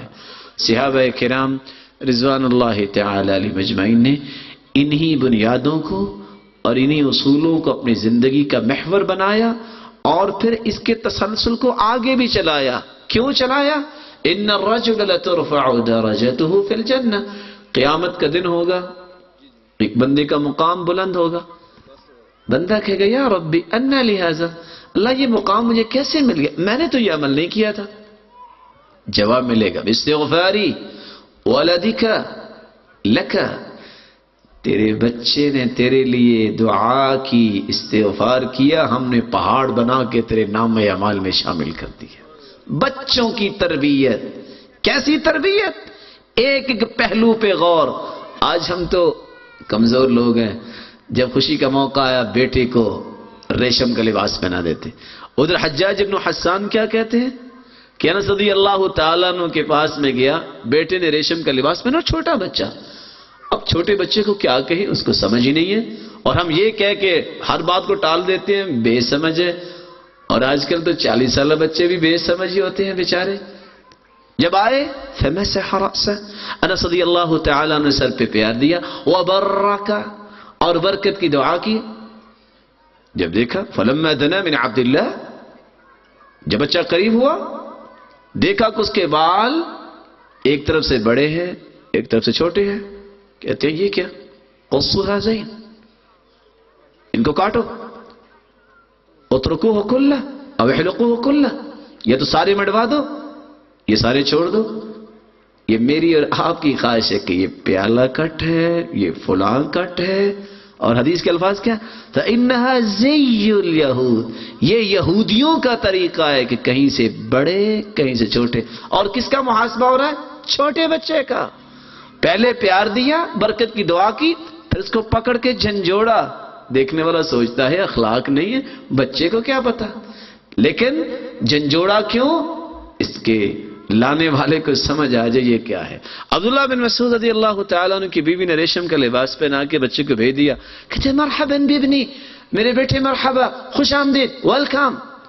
فلما دنا من عبداللہ، جب قریب آئے، شقہ نصفین، اس کی قمیض کو پھاڑا. کہتے جاؤ قل لأمک فلتلبسک غیرہا، جاؤ اپنی ماں سے جا کے کہو کوئی اور لباس پہنائے. مومن مردوں پہ ریشم حرام ہے. رسول اللہ صلی اللہ علیہ وسلم نے تربیت ایسے کی. آج ایک بچہ ٹی وی پہ بیٹھا ہے، انٹرنیٹ پہ بیٹھا ہے، نماز جاری ہے، پڑھائی جاری ہے، پرواہ کوئی نہیں ہے. مجرم ہیں یہ لوگ جو ان امانتوں کو ضائع کرتے ہیں، اور قیامت کے دن یہی اولاد ان کا گریبان پکڑے گی کہ تم نے ہمیں ضائع کیا. یہ نعمتیں ہیں. الولد ثمرۃ القلب، اللہ کے رسول نے فرمایا اولاد یہ دل کا پھل ہوتا ہے، ٹکڑا ہوتا ہے. مجبنہ، مبخلہ، محزنہ. دنیا میں اولاد بندے کو بخیل بھی بناتی ہے، بزدل بھی، اور اگر اس کی تربیت نہ کی تو قیامت کو غمگین بھی کروائے گی. یہی اس لیے رسول اللہ صلی اللہ علیہ وآلہ وسلم نے تو تربیت یہ کی. چھوٹا بچہ ہے، بالکل چھوٹا، عمرو بن ابی سلمہ کھانا کھا رہا ہے، وَتَطِيشُ فِي الصَّحْفَةِ، کہتے ہیں میرا ہاتھ کبھی ادھر جا رہا ہے کبھی ادھر جا رہا ہے. تو سرتاج رسول کیا فرماتے ہیں؟ یا بنی، بیٹے کل بھی بسم اللہ، بیٹے بسم اللہ پڑھ کے کھاؤ. کل بھی یمینک، بیٹا دائیں ہاتھ سے کھاؤ. کل مما یلیک، بیٹے اپنے سامنے سے کھاؤ، دوسرے کے سامنے سے مت کھاؤ. صحابی کہتے ہیں فَمَا زَالَتْ تِلْكَ طِعْمَتِي بَعْدَ، پھر پوری زندگی میں نے بسم اللہ پڑھ کے ہی کھایا، سامنے سے ہی کھایا اور دائیں ہاتھ سے ہی کھایا ہے. اللہ سے دعا کیجئے اس اولاد جو نعمت ہے اس کی تربیت کی ہمیں توفیق عطا فرمائے. اذا كان رب البيت بالضف ضاربا فشيمة اهل البيت كلهم الرقص، اگر ماں باپ دف بجانے والے ہوں تو بیٹے بیٹیاں رقص کرنے والی ہی پیدا ہوتی ہیں. اگر ماں باپ کو یہ فکر پیدا ہو کہ ہم نے جنت میں اکیلے نہیں جانا، اپنی اولاد کو لے کے جانا ہے، تو پھر وہ سحری پہ اٹھ اٹھ کے دعائیں بھی کرتے ہیں، پھر ایک ایک پہلو پہ غور بھی کرتے ہیں. سرتاج رسول تو نماز پڑھ کے آئے ہیں، مہمان آیا ہے. عبداللہ بن عباس رضی اللہ تعالیٰ عنہ اپنی خالہ کے گھر، میمونہ رضی اللہ تعالیٰ عنہ کے گھر جا کے لیٹ گئے.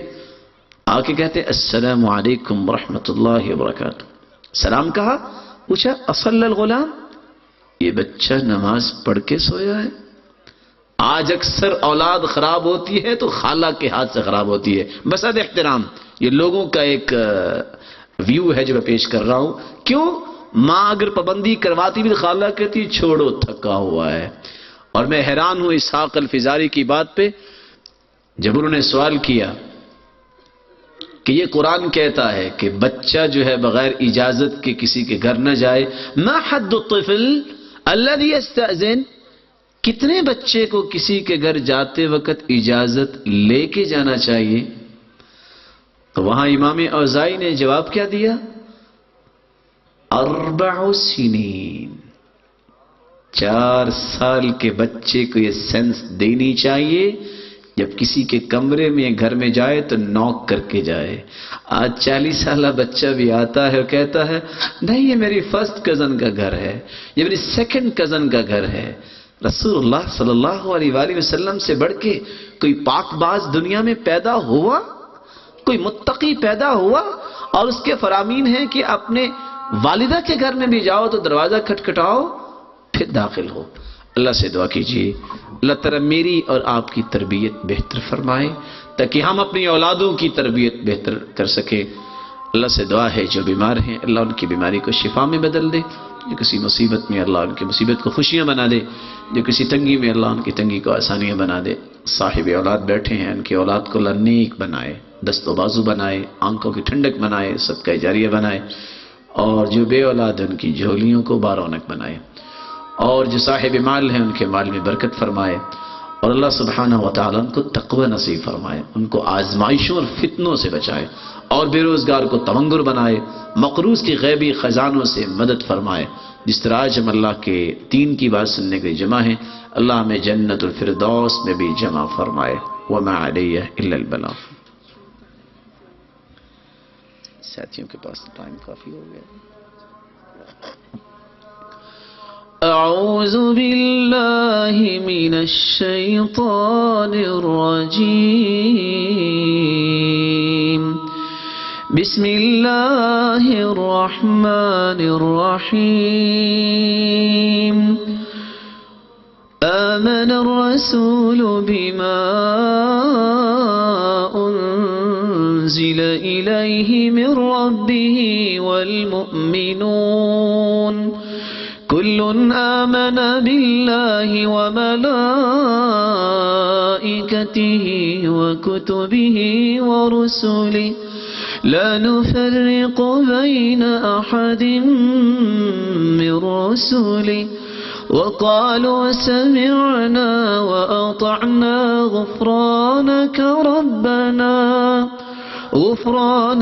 ربنا وإليك المصير لا يكلف الله نفسا إلا وسعها لها ما كسبت وعليها ما اكتسبت ربنا لا تؤاخذنا إن نسينا أو أخطأنا ربنا ولا تحمل علينا إصرا كما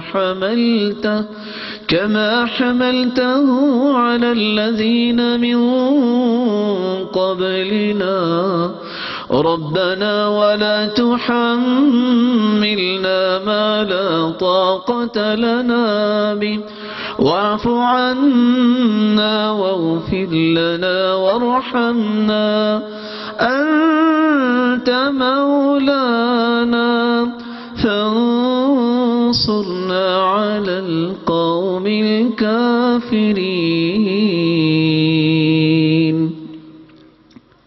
آپ نے محسوس کیا ہوگا اذان ہو رہی ہے اور تلاوت بھی ہو رہی ہے۔ میں پہلے گزارش کروں گا کہ اذان کا جواب دے دیجئے تاکہ میں ایک بات ضروری آپ کے سامنے پیش کر دوں۔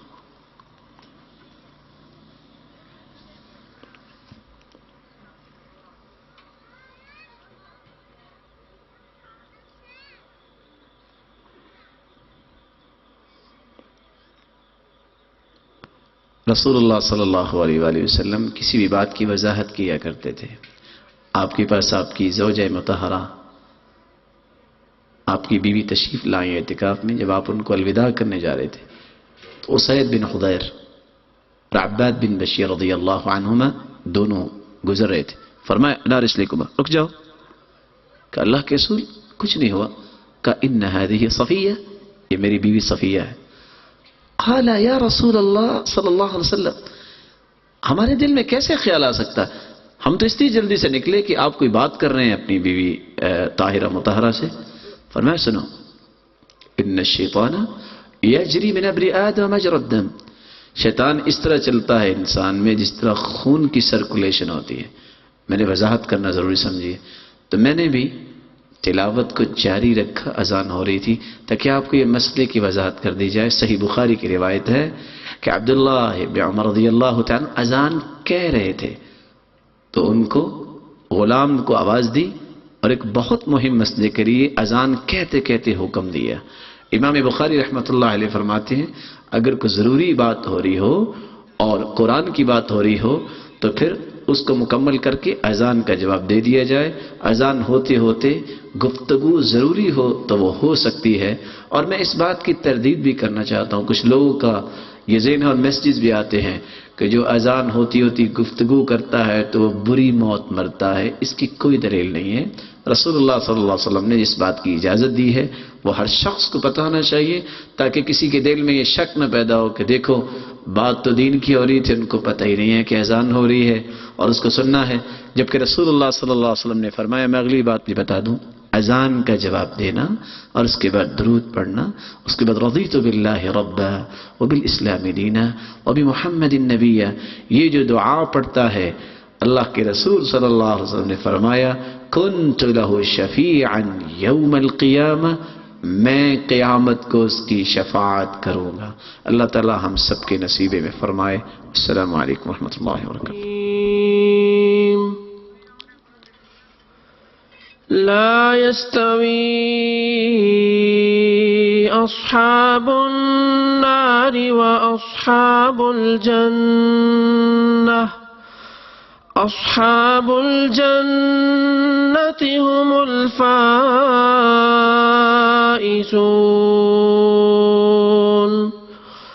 لو أنزلنا هذا القرآن على جبل لرأيته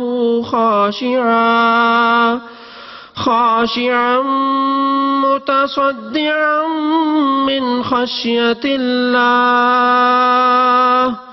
وتلك الأمثال نضربها للناس لعلهم يتفكرون. هو الله الذي لا إله إلا هو عالم الغيب والشهادة هو الرحمن الرحيم.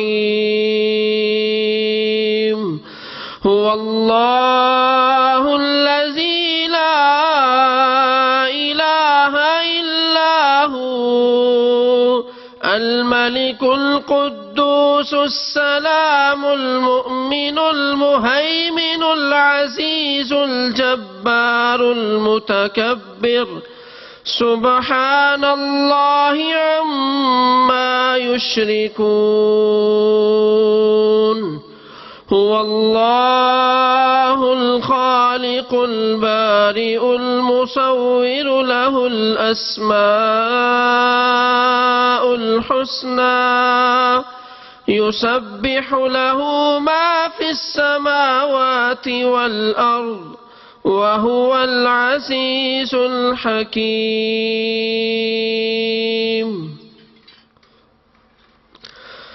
کوئی تلاش کرنا چاہے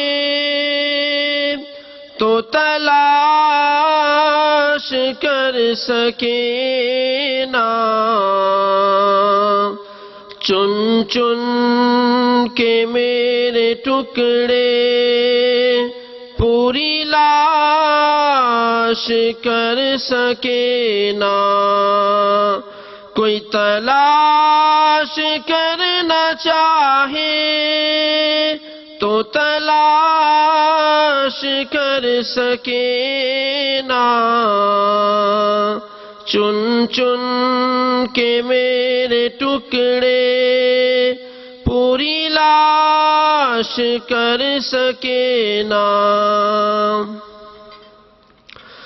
میں کٹوں کچھ اس ادا سے کہ ہر جز میرا بکھر جائے، نہ کفن کوئی مجھے دے، نہ جنازہ کوئی پڑھائے، نہ ہو دفن کرنے والا، نہ قبر کوئی بنائے.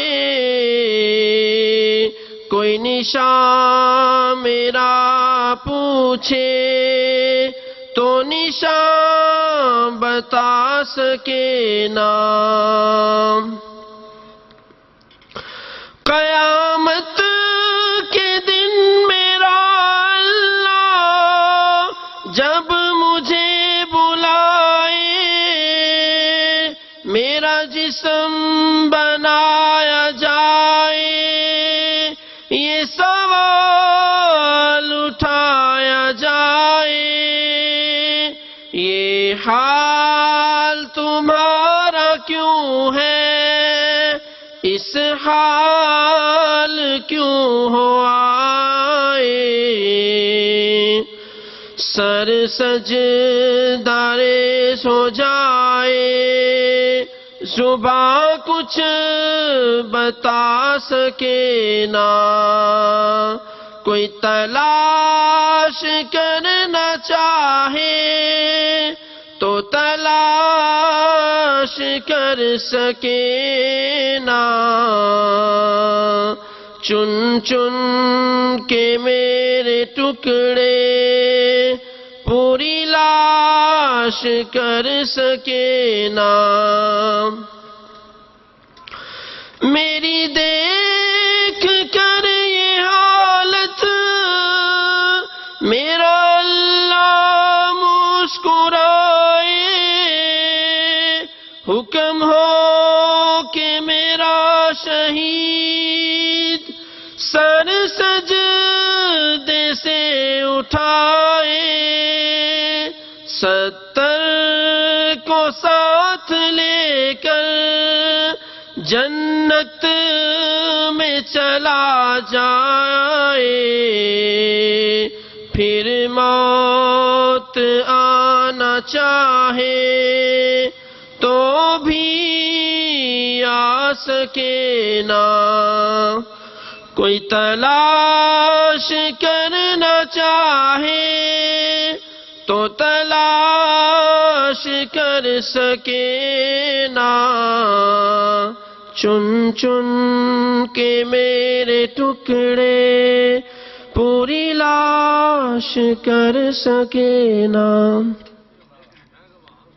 بسم اللہ الرحمن الرحیم، سبح اسم ربک الاعلی الذي خلق فسوى والذي قدر فهدى والذي أخرج المرعى فجعله غثاء أحوى سنقرئك فلا تنسى إلا ما شاء الله إنه يعلم الجهر وما يخفى ونيسرك لليسرى فذكر إن نفعت الذكرى سيذكر من يخشى ويتجنبها الأشقى الذي يصلى النار الكبرى ثم لا يموت فيها ولا يحيا قد أفلح من تزكى وذكر اسم ربه فصلى بل تؤثرون الحياة الدنيا والآخرة خير وأبقى إن هذا لفي الصحف الأولى صحف إبراهيم وموسى صدق اللہ العظیم۔ شہیدو تمہارا یہ احسان ہے، آج ہم سر اٹھانے کے قابل ہوئے، ظلم سہتے رہے ہیں بڑی دیر تک، آج بدلہ چکانے کے قابل ہوئے، تھی گھٹن قید افرنگ کی اس قدر، جب ہمارے کنواں منجمد ہو گئے، تھی گھٹن قید افرنگ کی اس قدر، جب ہمارے کنواں منجمد ہو گئے، تم نے بخشے ہیں جب سے ہمیں حوصلے، ہم جگر آزمانے کے قابل ہوئے، اے شہیدو تمہارا یہ احسان ہے، آج ہم سر اٹھانے کے قابل ہوئے۔ جب سے غلبہ حکومت خلافت چھٹی، دل گرفتہ تھے اور غم زدہ تھے بہت، جب سے غلبہ حکومت خلافت چھٹی، دل گرفتہ تھے اور غم زدہ تھے بہت، تم کو دیکھا تو جذبے مچلنے لگے اور ہم مسکرانے کے قابل ہوئے، اے شہیدو تمہارا یہ احسان ہے، آج ہم سر اٹھانے کے قابل ہوئے،